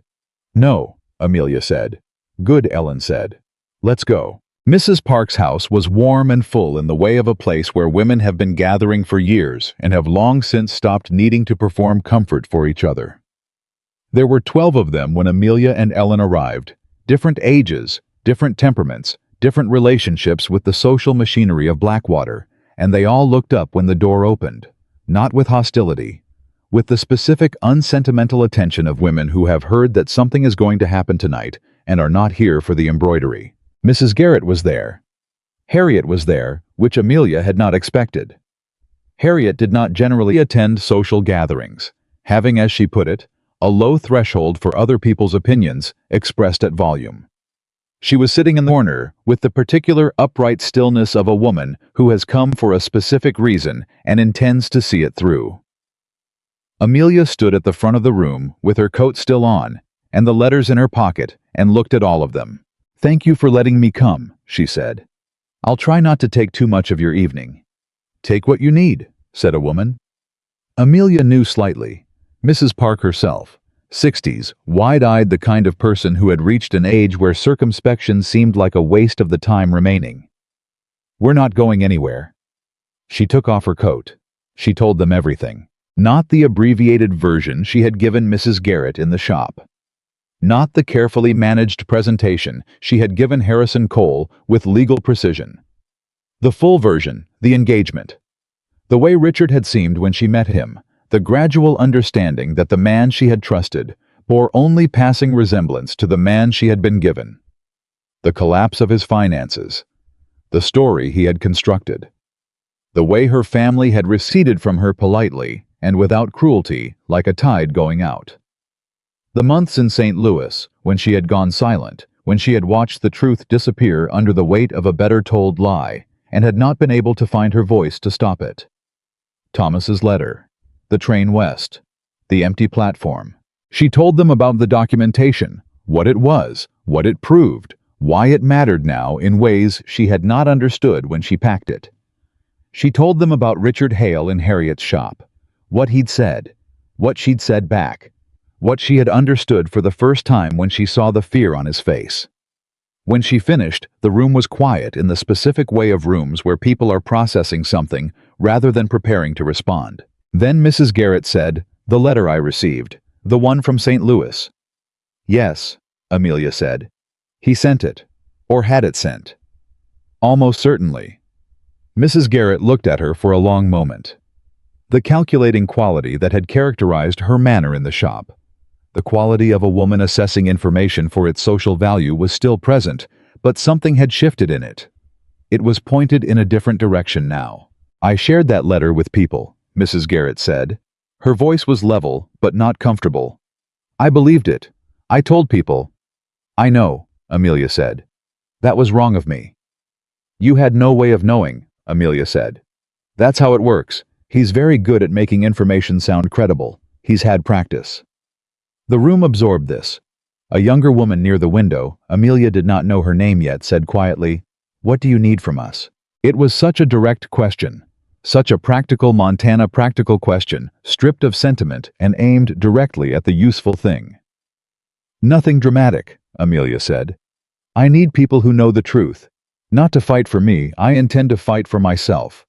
But if Richard Hale approaches any of you, or sends more letters, or tries to use this town as a tool against me, I need people who already know what they're hearing is built on a lie." "He's still at the hotel," Ellen said from across the room. "He hasn't left." "I know," Amelia said. "Why is he still here?" Mrs. Park asked. "Because he hasn't gotten what he came for," Amelia said. "And because I think there may be someone in St. Louis who has already begun moving on the Caldwell account, and he's here because leaving now would look like flight." She paused. "He's waiting to see what I do." "And what are you going to do?" Harriet said from the corner. Everyone looked at Harriet, because Harriet rarely asked questions in rooms like this, and when she did, they mattered. Amelia met her eyes. "I'm going to send the documentation to the relevant parties in St. Louis," she said. "Harrison Cole is already drafting the correspondence. The letters will go out at the end of this week." She let that settle. When they arrive, whatever Richard Hale has been protecting will no longer be protected, and he will need to answer for it without me as his explanation. Another silence. Then Mrs. Park said simply and firmly, "Good." The room found its agreement in the way rooms do when something true has been said, and the only honest response is plain acknowledgement. One by one, in their own ways, the women of Blackwater's Thursday Circle said what amounted to the same thing. That they had heard her. That they understood. That the story Richard Hale had seeded in their town would be corrected person by person, conversation by conversation, with the patient, persistent efficiency of women who know how information actually moves. Harriet stopped her at the door on the way out. She pressed Amelia's hand briefly, which was more physical contact than Harriet Doyle had offered any living creature in recent memory, and said, "The $6. Amelia looked at her. "From the beginning," Harriet said. "Not 5.5, 6. She released her hand. "You undersold yourself. We fixed it." She walked away before Amelia could respond, which was typical. Harriet. And Amelia stood at the door for a moment with the warmth of it, before following Ellen out into the night. 6, Ellen said. "Apparently. She likes you. She has a strange way of showing it." "That's exactly how she shows it," Ellen said. "Ask anyone she's ever employed."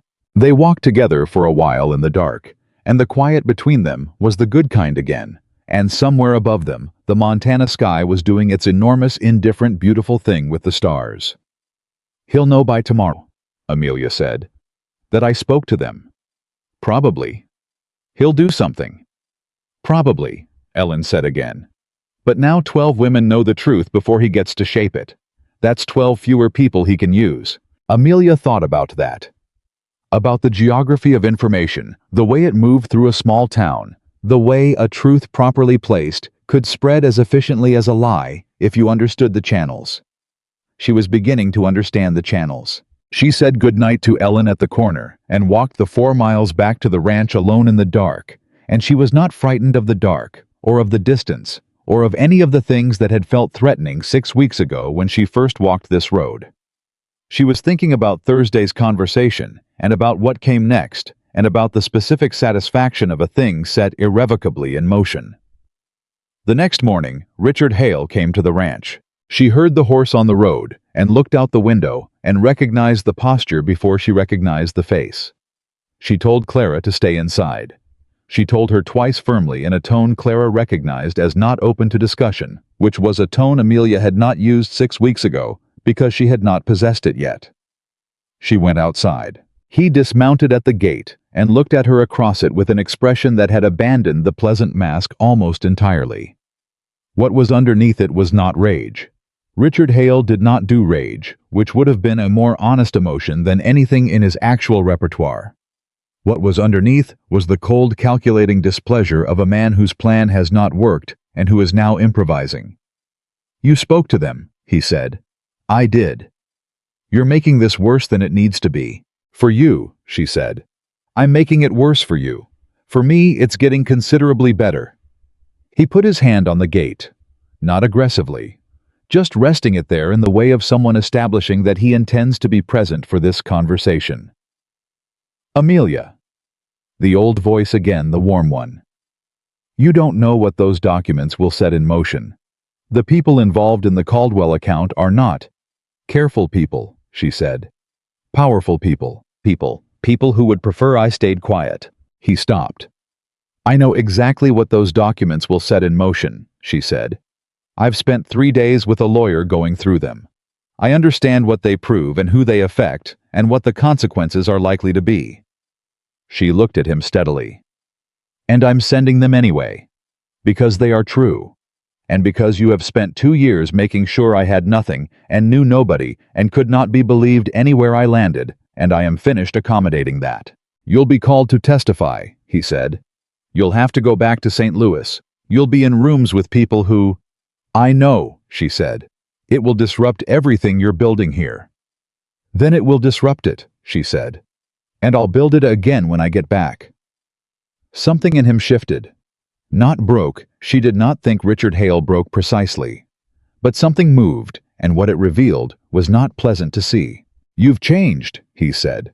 It was not a compliment, and it was not an insult. It was an observation said with the particular flatness of someone encountering a fact they find inconvenient. "Yes," she said, "I have." "The letters won't be enough," he said.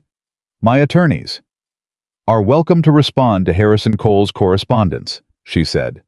"Good morning, Mr. Hale." She went back inside. She stood in the kitchen with her back against the door and pressed her palms flat on her thighs and breathed. Clara was standing at the counter pretending to arrange cups that did not need arranging, which was Clara's version of not hovering. "He gone," Clara said, not turning. "He will be." Amelia pushed off the door. "Eventually." "You all right?" "Yes." She thought about it. Actually, yes. Not just saying it. Clara turned around and looked at her with the particular expression of someone who has watched a process happen and is now observing the result.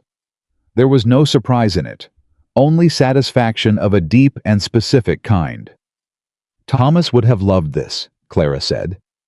Amelia felt that in her chest, in the warm, slightly aching place where Thomas lived now. "I think he would have said it was about time," she said. Clara laughed. A real one, short and genuine. He would have said exactly that. Wyatt came in from the yard an hour later and found them at the kitchen table doing something that required concentration from Clara and very little from Amelia, because Amelia's attention was divided between the task and the sound of Richard Hale's horse not immediately departing down the road. Wyatt read the situation without being told anything about it. "He came here," he said. "Yes." "What did he want?" "To frighten me away from sending the documentation." She picked up her coffee cup. "It didn't work." Wyatt poured himself coffee and sat down.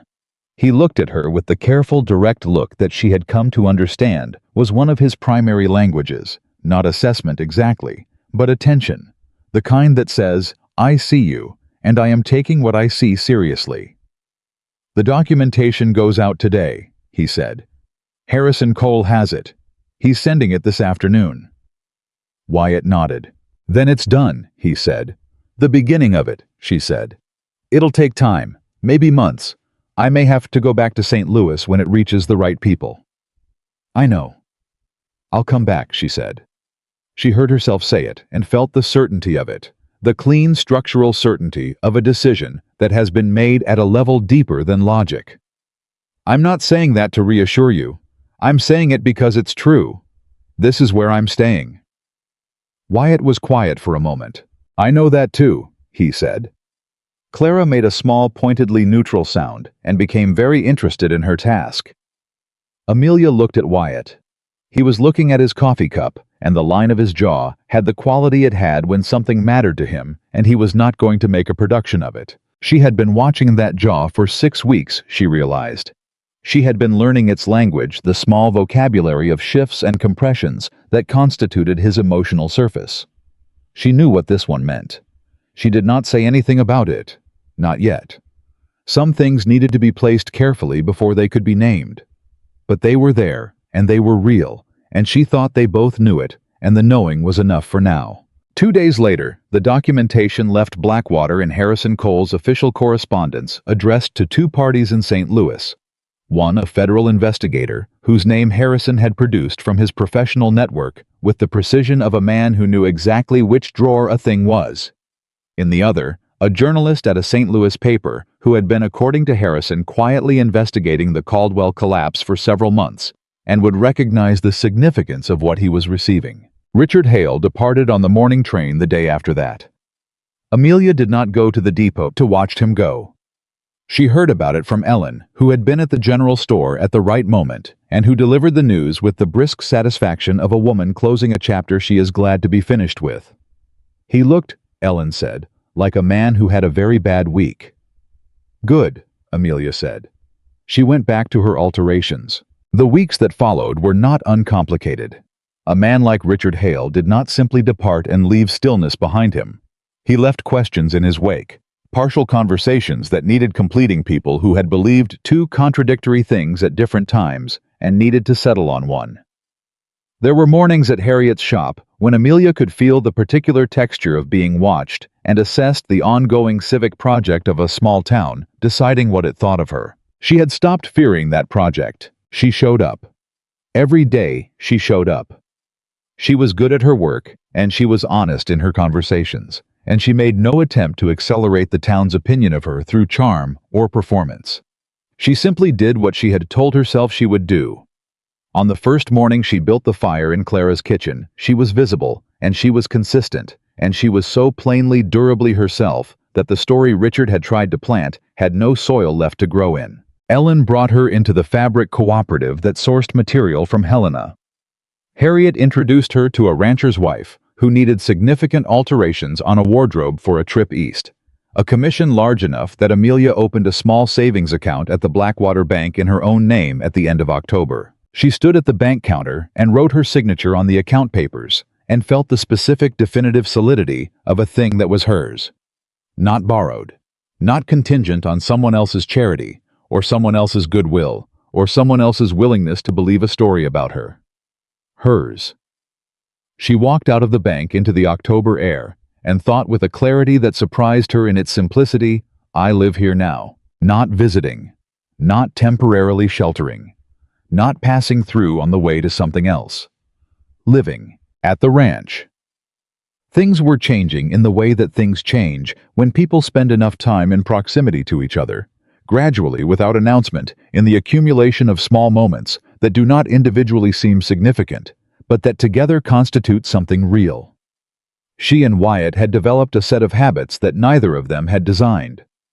The morning coffee before she left for town, where they sometimes talked and sometimes simply occupied the same space in the comfortable way of people who do not need to fill silence to confirm that the other person is there. The evenings when he would be working at the table on something ranch-related, and she would be on the other side of the table with a sewing project or a letter, and Clara would eventually go to bed, and the lamp would make everything amber, and the conversation, when it came, would come naturally and run wherever it needed to. He had told her one evening in mid-October about the war. Not all of it. He was not a man who told all of anything in one sitting. But he told her the broad shape of it, the regiment, the battles, the particular way the war had ended for him, which was not cleanly and not with victory in any personal sense. He told her about coming back to find that the life he had left was not waiting for him the way he had needed it to be. About the way he had moved west and built the ranch as a deliberate act of creation, something solid against all the things that had been reduced to rubble. "I built it to be alone," he said. "Not from wanting to be alone, more from not knowing how to be otherwise." She had looked at him across the table. "I understand that," she said. "Not as sympathy, as recognition, the kind that passes between people who have managed the same wound by different methods." He had nodded and looked at the table, and then looked back at her with the specific attention that was his most important language. She had not looked away.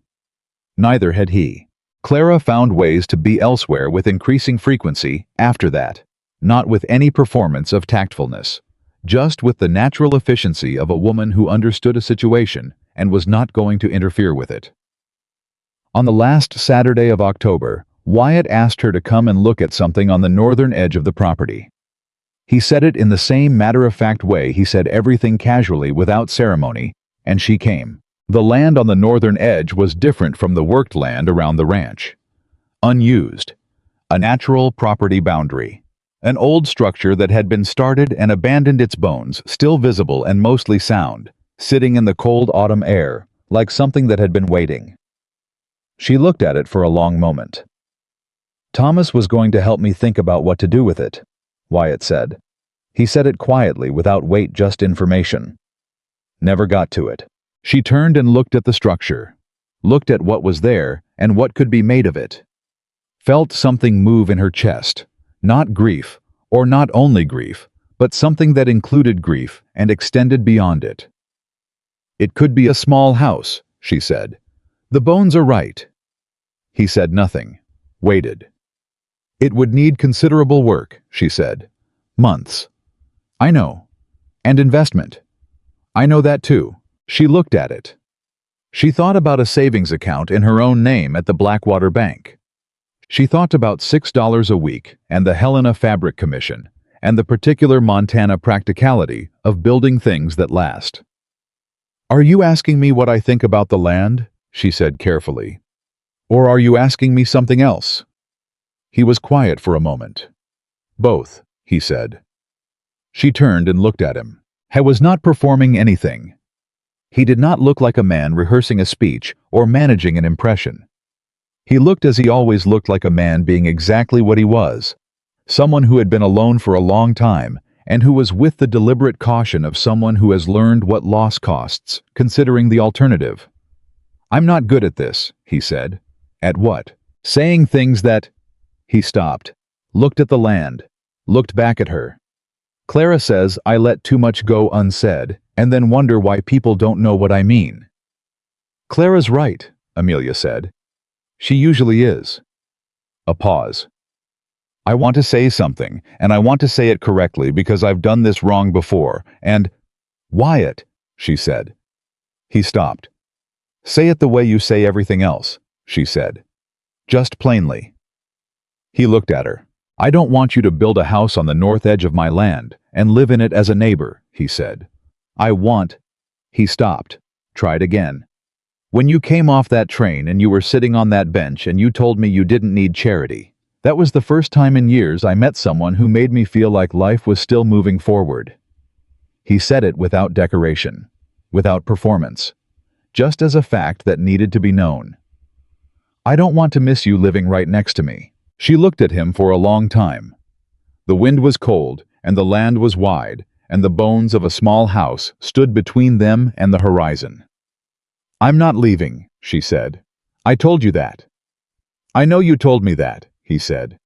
"I'm asking for something more specific." She thought about the depot bench and the $14.62, and the man who had come out of the dark and picked up her suitcase without asking permission and said, "You'll come back to the ranch tonight," as if it were already settled. She thought about a year of being managed and diminished and made smaller by a man who needed her to be nothing so he could be something. She thought about what it felt like to be looked at simply and fully by someone who did not need her to be smaller or larger than she was. "Yes," she said. He looked at her.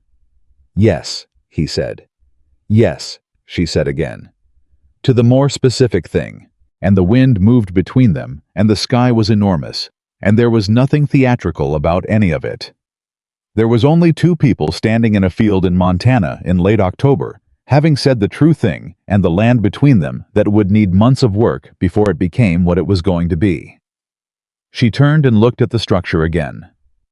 "The east wall is going to need to come down," she said. "And that roof line needs to be higher, or the winter will be a problem." "I was thinking the same thing," he said. "It's going to cost more than my savings." "We'll figure it out," he said. She looked at the structure. She looked at the man beside her. She thought here, not as a rival, not as ending, as the plain solid statement of a place where something is beginning. Here. The letter from St. Louis arrived on a Tuesday morning in November, and it did not come alone. Amelia was at Harriet's shop when Harrison Cole appeared in the doorway with 2 envelopes in his hand and an expression she had not seen on him before. Not the careful professional composure he maintained in his office, but something closer to barely managed excitement. The expression of a man who has been waiting for a particular outcome for some time and has just received confirmation that it arrived. She set down her scissors. "Both of them," he said, holding up the envelopes. "The federal investigator and the journalist, same week." She crossed the shop in 4 steps and took the envelopes from him. Harriet did not pretend to work. The first letter was from the federal investigator's office in St. Louis, formal language measured and precise thanking Miss Carter for the documentation submitted through her legal representative, confirming that the materials had been received and were being reviewed in the context of a broader inquiry into the financial practices of Richard Hale and associated parties in the matter of the Caldwell account. It requested her availability for a formal deposition, either in St. Louis or, if travel was not possible, through a designated representative in the Montana Territory. The second letter was from the journalist. It was less formal and considerably more direct. He had been investigating the Caldwell collapse for 4 months. He had documentation of his own. Her letters, he wrote, filled 3 specific gaps in his timeline that he had been unable to close from other sources. He intended to publish within the month. He did not require anything further from her, but he wanted her to know, he underlined this, that her name would appear in the piece as a corrective to the account Richard Hale had been circulating for 2 years, not as an accused party, but as someone who had been deliberately misrepresented to protect a guilty man. She read that sentence twice. Not as an accused party. She had not seen her own name written like that in 2 years. Had not seen it attached to anything that did not carry somewhere in its proximity the shadow of the story Richard had built. She read the sentence a 3rd time, and then she folded both letters carefully, with the precise movements of someone managing a response too large for the current room. "He'll know," she said. "By end of week, I'd imagine," Harrison said. "If not sooner. The federal inquiry won't stay quiet once it's formally open." "He'll try something," she said. "He may try," Harrison said. "He has attorneys. He has money. He has everything a man in his position reaches for when he's cornered." He looked at her over his glasses. "But he no longer has the story. You've taken the story." She stood there holding the 2 letters. Harriet came around the counter and stood beside her, not touching her, just present in the way Harriet was present for things that mattered quietly, without making it about anything other than what it was. "Well," Harriet said. "Well," Amelia said. "Go," Harriet said. "Tell Wyatt. Tell Clara. Come back tomorrow." "I have 3 alterations." "They will survive one afternoon without you," Harriet said. "Go." She went. She walked the 4 miles back to the ranch at a pace that was faster than her usual not quite running, but close to it. The letters in her coat pocket and the cold November air doing something useful against the heat that was moving through her chest. She was not crying. She had not cried once during all of this, had cried on the depot bench 6 weeks ago, when she had not meant to, but since then had been too busy and too focused and too deliberately functional for tears. She was not crying now either, but she was something. Some state for which she did not have a precise word. Something adjacent to relief, but larger than it. Something that included the past 2 years of silence, and the 3 weeks on the train, and the $14, and the depot bench, and all of it. All of it compressed into the sensation of 2 letters folded in her pocket that said she had been right all along. She had known she was right. But there is a difference between knowing you are right and being told in formal language with signatures attached that the record agrees with you. She came through the ranch gate, and Wyatt was in the yard, as he frequently was in the mornings, and he looked up and read her face before she said anything, and went very still in the way he went still when something required his full attention. "It came," he said. "Both of them," she said. "The investigator and the journalist." He put down what he was holding. She crossed the yard and gave him the letters. He read them, both of them, carefully, the way he read everything that mattered, and then he folded them and handed them back. And he looked at her with the expression that was his most unguarded one, the one she had learned to recognize over 6 weeks of mornings and evenings and conversations that had gradually, without either of them engineering it, become the primary language between them. "It's done," he said. "The beginning of it is done," she said. "There's still the deposition, possibly the trip to St. Louis." "I know," he said. "But the part you've been carrying alone since before you got on that train, that part is done." She looked at him. How was right? That was the specific thing. The part she had carried alone, the documentation, the knowledge, the weight of being the only person holding the truth of what had actually happened against a story designed to make the truth seem implausible, that part had been released. It was in the hands of people with the authority and the resources to act on it. It was no longer hers alone to carry. Her shoulders, she realized, had been up near her ears for approximately 2 years.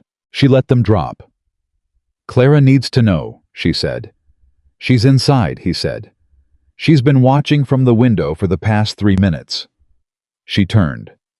Through the kitchen window, unmistakably, Clara Whitmore was pretending to do something that required her to stand in a position that happened to provide a clear view of the yard. Amelia laughed. It came out of her without warning. Not a polite laugh, not a social laugh, but the real kind. The kind that happens when something genuinely releases, when the gap between what is terrible and what is ridiculous suddenly closes, and both exist at once. She laughed in the cold November air in the yard of a Montana ranch, and felt the sound of it like something coming back that had been absent for a long time. Wyatt watched her laugh with an expression that was not smiling exactly, but that was adjacent to it in the closest direction he usually traveled. "Go tell her," he said. "She'll combust if you make her wait." She went inside.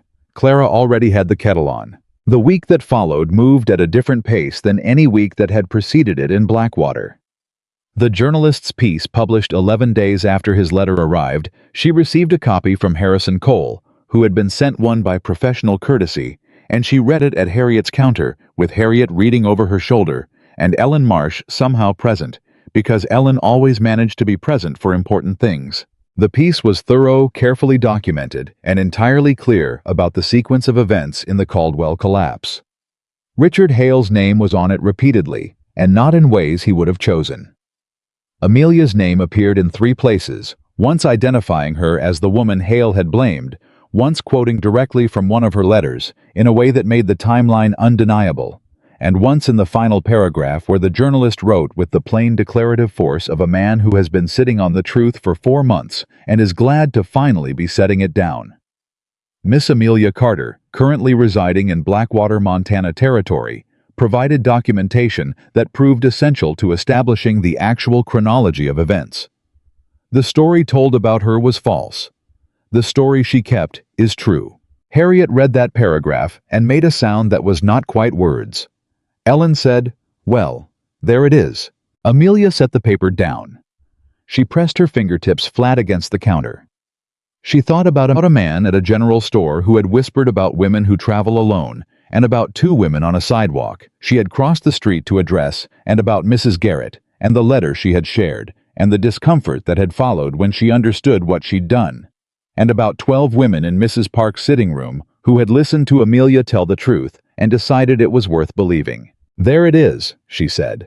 The copy of the article moved through Blackwater with the specific velocity of information that confirms what people have already privately concluded.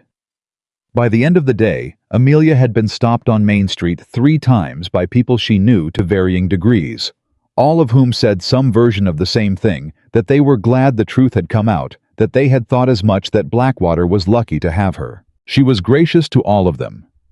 She thanked them without irony, and without the particular coldness that would have been, she recognized understandable, but not useful. People came to correct positions by different paths at different speeds, and the ones who had doubted her were not for the most part malicious people. They were people who had been given a false story, and had believed it because false stories, when told well, are designed to be believed. She was gracious. But that evening, walking back to the ranch in the late afternoon light, she allowed herself to feel for exactly as long as the walk required the full weight of what it had cost her to get here. The father who had spoken to her in the tone of a man making a sensible decision. The brothers whose silence had been louder than anything they could have said. The months in St. Louis when she had gone so quiet that she had begun at her lowest points to wonder whether the quiet was permanent, whether she had simply used up the version of herself who could speak. She let herself feel it. And then she walked through the ranch gate and left it as much as she was able on the outside. There was work to do. There was always work to do. And the work at this stage was a kind of pleasure. The house on the north edge of the property had been under construction for 2 weeks by then, which in Montana in November was an act of determined optimism on the part of everyone involved. Wyatt and 2 of his ranch hands had started on the east wall, first as she had said needed to happen, and she had been out to the site every evening after the shop closed to assess progress and offer opinions that Wyatt received without visible irritation, and occasionally with something that looked like agreement. She had opinions about the structure. Strong ones developed over the 3 weeks she had spent looking at it and thinking about what she wanted and what would last and what the Montana winter would require of anything that claimed to be a permanent dwelling. She knew the dimensions she wanted. She knew where she wanted the windows and where she did not. She knew what the kitchen needed to be, and she had communicated all of this to Wyatt with the same direct clarity she brought to everything else. And he had listened and incorporated and occasionally pushed back when he had a specific technical reason, which she also respected, because she did not know everything, and he did know about structures. It was the most satisfying creative project she had ever undertaken. There was an evening in mid-November. The frame was up. By then, the east wall rebuilt. The roofline corrected to the higher pitch she had insisted on when she stood inside what would eventually be her kitchen, and looked at the open sky above her through the unfinished ceiling and thought about Missouri. Not with pain.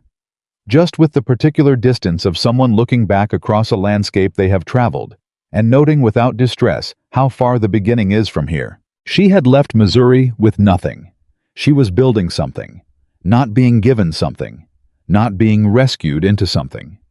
Building it with her own money, her own labor, her own insistence on the specific dimensions and the higher roofline and the windows in the right places. That distinction mattered to her in a way she could not have explained to anyone who had not specifically needed to make it.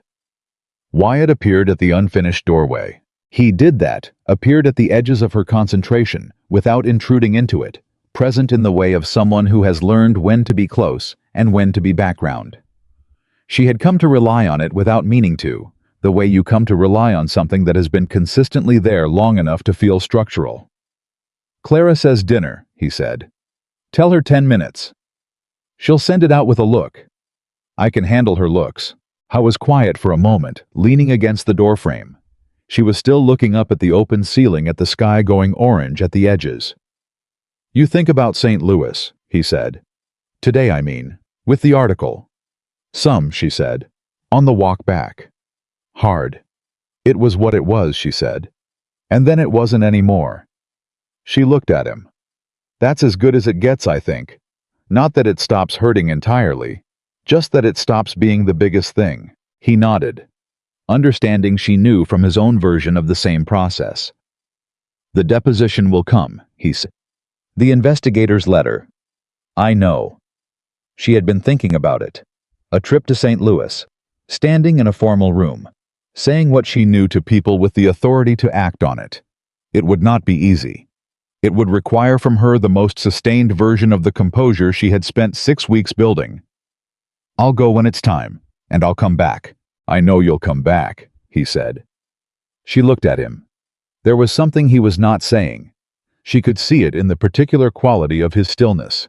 Not discomfort, not hesitation, but the careful preparation of a man who has something specific to say and is deciding how. Say it, she said. The way you say everything else. He looked at the unfinished floor, then back at her. When you go to St. Louis, he said, I want to go with you. She was quiet. Not to manage anything, he said quickly. Not to speak for you or handle it. You don't need that. You've made that. He paused. Clear. The word landed with a shade of something that was not quite humor, but was adjacent to it. But I just want to be there, if that's something you'd want. She thought about the depot bench in St. Louis, where she would have to go, would have to sit in some formal room and say the truth in front of people who had the power to make it matter officially. She thought about how she had done everything hard in the past 6 weeks while standing in front of people who were not that, and how different it was going to be to do it in front of the people who were. She thought about what it would mean to have someone beside her in that room. Not to carry anything, just to be there. Yes, she said. I'd want that. He nodded once. Good, he said. Then that's settled. She almost laughed again, the echo of that word settled, which he had been using since the depot, since you'll come back to the ranch tonight, since every moment where something was decided, and he simply stated the decision as already made, the way facts are already made. She was beginning to understand that this was not presumption with him. It was not the arrogance of a man who assumed things would go his way. It was the particular faith of someone who has learned to identify the things worth being certain about, and then simply is certain fully and without reservation.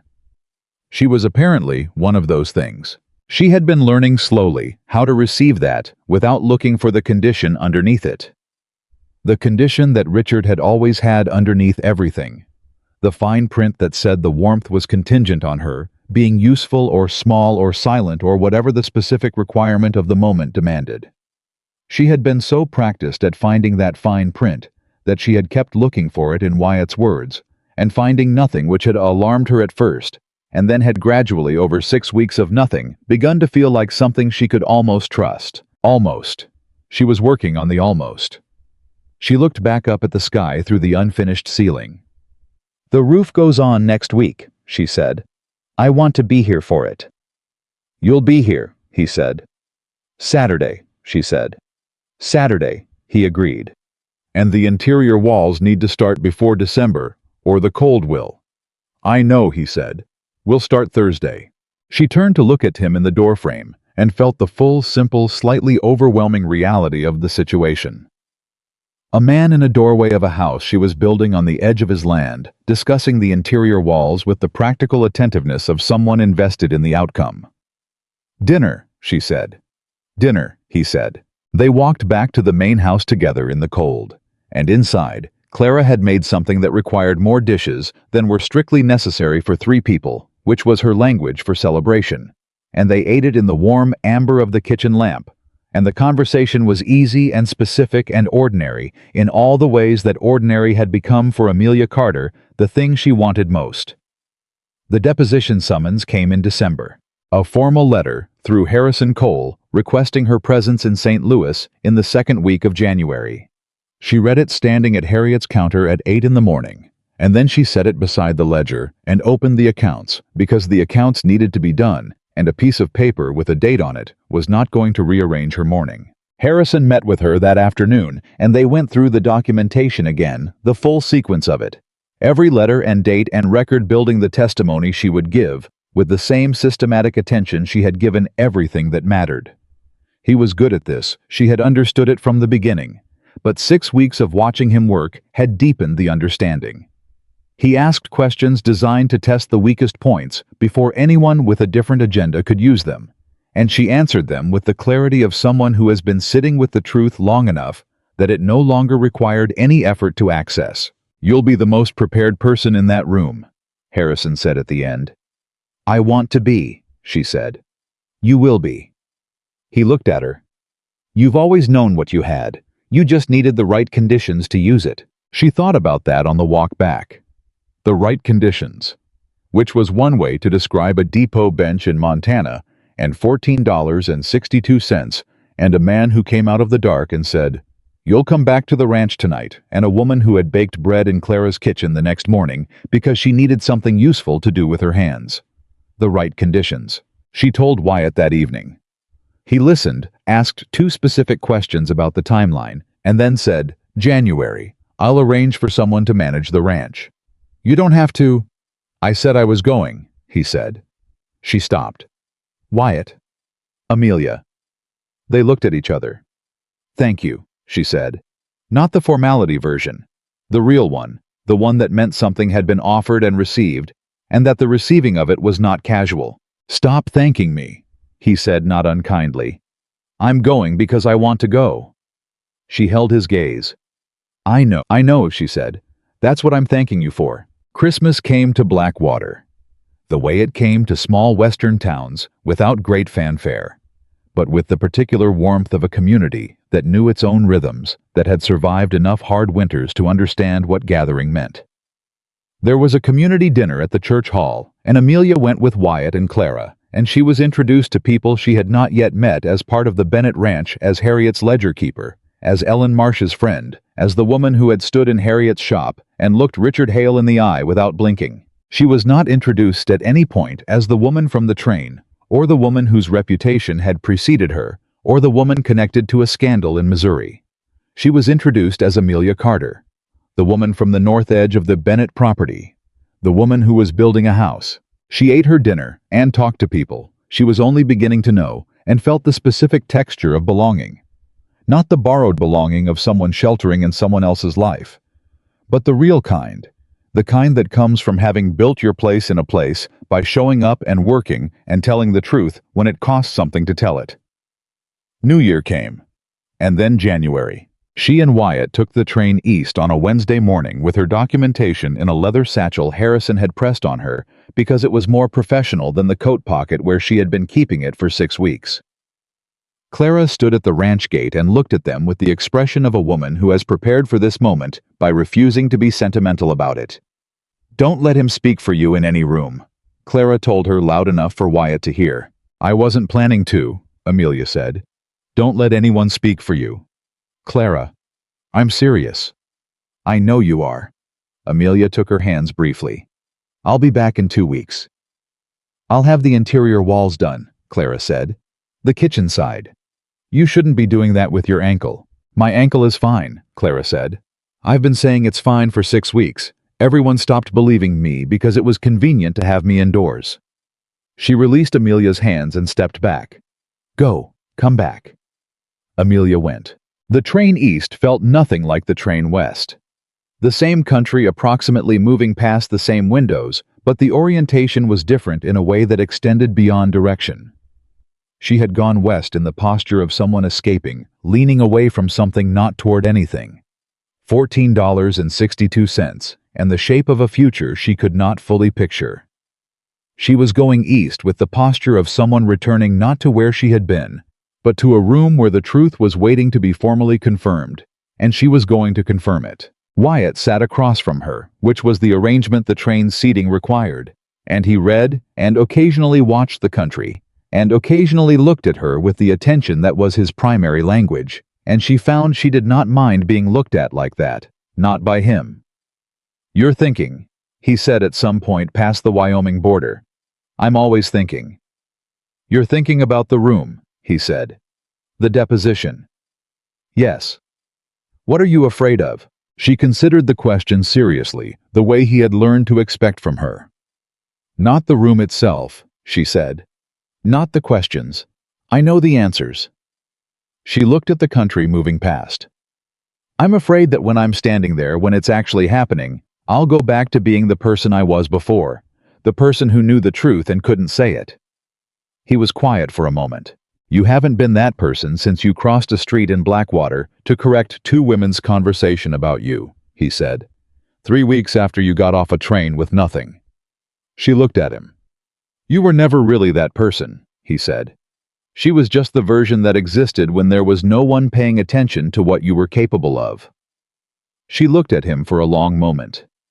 "You have more faith in me than is probably warranted," she said. "No," he said. "I have exactly the right amount." He looked out the window.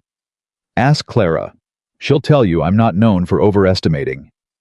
She almost laughed.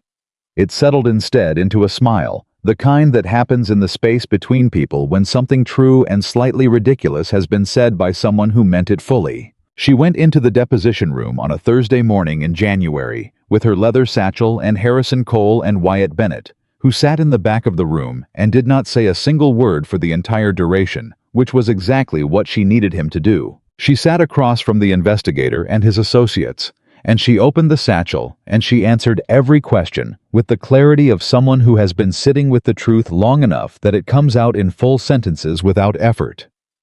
She was not nervous. She had expected to be nervous, and she was not, which was the specific gift of having been afraid of something for a long time, and finding when you arrive at it that you have already become the person capable of surviving it. She said Richard Hale's name without flinching. She said the Caldwell account without hesitation. She placed the letters on the table and walked the investigator through each one: date, context, significance, with the quiet authority of someone who has spent 6 weeks preparing to do exactly this. When it was done, when the investigator had thanked her, and the formal language had been exchanged, and she was standing in the hallway outside the room, she felt the full release of it, not dramatic, not theatrical, but real. The specific physical sensation of a weight that has been so present for so long that you stopped registering it as weight simply lifting. Her shoulders dropped. Her jaw unclenched. She breathed. Wyatt appeared beside her in the hallway. He did not say anything because he understood that some moments did not require words. Then she said, "I want to go home." He looked at her, not questioning which home. He knew which home. He had known it for weeks, and she had known it, and the only thing that had remained was the saying of it, which she had just done simply and clearly, and in the hallway of a federal building in St. Louis of all places, which was, she thought, a more appropriate location than she might have expected. "Train leaves at 6, he said. "Good," she said. She walked out of the building into the January air, and she did not look back. They were back in Blackwater by the following week. Clara had, in defiance of all medical recommendations, overseen the completion of the kitchen wall framing, with the imperious confidence of a woman who had decided that her ankle was cooperating whether it agreed or not. The North Edge house was taking shape in the way that things take shape when the work is being done with attention, slowly, solidly, in the deep way of things built to last. The trial, when it came, happened mostly without her. Harrison managed the correspondence. The investigator's office communicated through him. Richard Hale entered a formal proceeding in March, and the documentation. Amelia had carried across the country in the lining of her coat folded. Faded, absolutely true, sat at the center of it as evidence. She did not go back to St. Louis. She did not need to. She was in Blackwater on the morning the verdict arrived in Harrison Cole's telegraph. She was at Harriet's shop, doing the accounts, when Harrison appeared in the doorway with a telegram, and the expression of a man who has been right about something important. He handed her the telegram. She read it. Richard Hale had been found liable. The full accounting of the Caldwell collapse had been established. The false narrative. He had constructed the story that had cost Amelia 2 years, her family's proximity, her reputation, her voice, almost her willingness to keep standing, had been dismantled formally, and finally, in a proceeding that had her documentation at its foundation. She stood at Harriet's counter and read the telegram twice. Harriet came and stood beside her and read it over her shoulder. "Well," Harriet said, The same word as before, the same economy of it, which was Harriet's way of containing a great deal in a very small space. "Well," Amelia said. She folded the telegram, set it in her apron pocket, picked up her ledger. $6 is still underselling, Harriet said. Amelia looked at her. $7, Harriet said firmly. From next month. She did not answer immediately. She looked at the ledger, at the neat, accurate columns she had built over 6 months of work, the record of a business run, honestly and well, and her own hand in making it so. $6.50, she said. Harriet said. Harriet. Don't Harriet me. 7. Amelia almost fought it, and then she thought about a woman who had sat on a depot bench with $14.62 and thought she was finished. 7, she said. Ellen heard the news by noon. She arrived at the shop with the specific energy of a woman who has been waiting to celebrate something for 6 months and considers the time now fully appropriate. Mrs. Garrett came in the afternoon, not with the careful calculating manner of the early weeks, but with the direct warmth of someone who has revised her position completely and is not interested in hedging about it. Even Mrs. Park stopped in, which was unusual for her, and pressed Amelia's hand and said with the plain sincerity of a woman who had seen a great deal in 60 years, "I'm glad you stayed." "So am I," Amelia said. She meant it without qualification. That evening she and Wyatt walked out to the North Edge house together. It was nearly finished by then, the walls solid, the roof tight against the Montana winter, the kitchen, the dimensions she had insisted on, the windows exactly where she had said they needed to be. It smelled of fresh timber and cold air and the particular aliveness of a new thing. They stood inside it together, the way they had stood in it many evenings over the months of its construction, and she looked at what had been built. "It's good," she said. "It's good," he agreed. She turned and looked at him. "I have something to say," she said. He waited. "When you came to that depot," she said, "I was ready to tell you I didn't need anything. I had the whole sentence prepared. I was going to thank you politely and send you home and manage the situation myself." She looked at him steadily. "I was wrong about that. Not about managing myself. I was right about that part, and I'm glad I held to it. But about needing anything. I did need something. I just had to figure out what it was." "What was it?" he said. "Someone who looked at me," she said, "and saw what was actually there. Not what he'd been told, not what I was convenient to be, what was actually there." He held her gaze. "You were easy to see," he said. "The real version." She breathed. "I know you were going to say something else," she said. "Something more formal, something you've been working on." He looked at her, and the slight compression at the corner of his jaw confirmed it. "Clara told you," he said. "Clara told me nothing. I've been watching your face for 6 months. Say it the way you say everything else." He was quiet for one moment. Just one. "Marry me," he said. No ceremony to it. No performance. Just the 2 words placed between them, the way he placed everything that mattered, plainly, completely, with the full weight of someone who means exactly what they say and has decided to say it without reservation. She looked at him. She thought about the depot bench, about the letter with the wrong date, and the cousin who was already gone, and the $14.62. She thought about the woman who had built the fire in Clara's kitchen the first morning, because she needed something useful to do with her hands. She thought about Harriet's counter, and Ellen's walk in the dark, and 12 women in a sitting room, and a room in St. Louis, where she had said the truth out loud in formal language to people with authority, and the telegram in her apron pocket, and the house around her, with its windows in the right places. She thought about what it felt like to be seen. "Yes," she said. He looked at her with the full, unguarded version of what was usually compressed and controlled and managing itself carefully below the surface.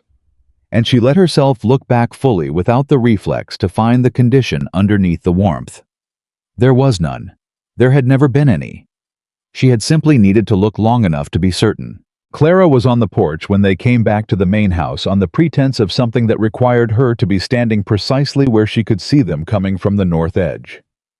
She looked at their faces once. Then she went inside without saying anything, which was the most emotional response available in Clara Whitmore's full repertoire, and they both understood it completely. Spring came to Blackwater. The way spring comes to Montana. Slowly, then suddenly, then fully with the particular conviction of something that has been waiting a long time and intends to make the most of the available season. The North Edge house was finished and moved into in April. The wedding was in May, on the land between the two houses, in front of everyone who had watched Amelia Carter arrive with nothing and build something, and who had at various speeds and by various paths come to understand that what she had built was real. Ellen Marsh stood beside her. Harriet sat in the front row with the expression of a woman at a professional event she is pleased to have attended. Mrs. Garrett cried, which surprised everyone, including Mrs. Garrett. Clara did not cry, but her hands, when she pressed them to Amelia's face before the ceremony and looked at her with the full direct love of someone who had seen everything and was glad of all of it, were shaking. "Thomas would have been so pleased," she said. "I know," Amelia said. "I know he would."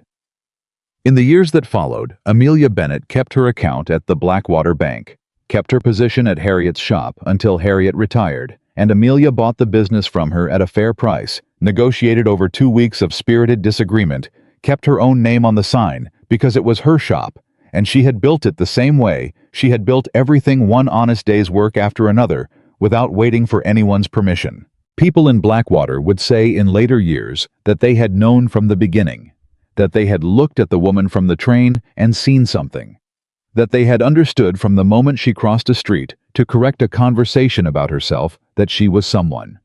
She let them say it. She knew the truth, which was that none of them had known from the beginning, and neither had she. The beginning was a depot bench and $14.62, and a woman who had not been finished, only temporarily unable to see her own way forward. The beginning was a cowboy who came out of the dark and did not offer rescue. Only this, a room, a table, a lamp, and the plain and revolutionary statement that what happened next was not yet decided. She had decided it herself. That was the story. Not the story of a woman saved, but the story of a woman who found the conditions in which saving herself became possible, and then did exactly that, completely, and without apology, one true word at a time. She had arrived in Blackwater with nothing. She left nothing behind her.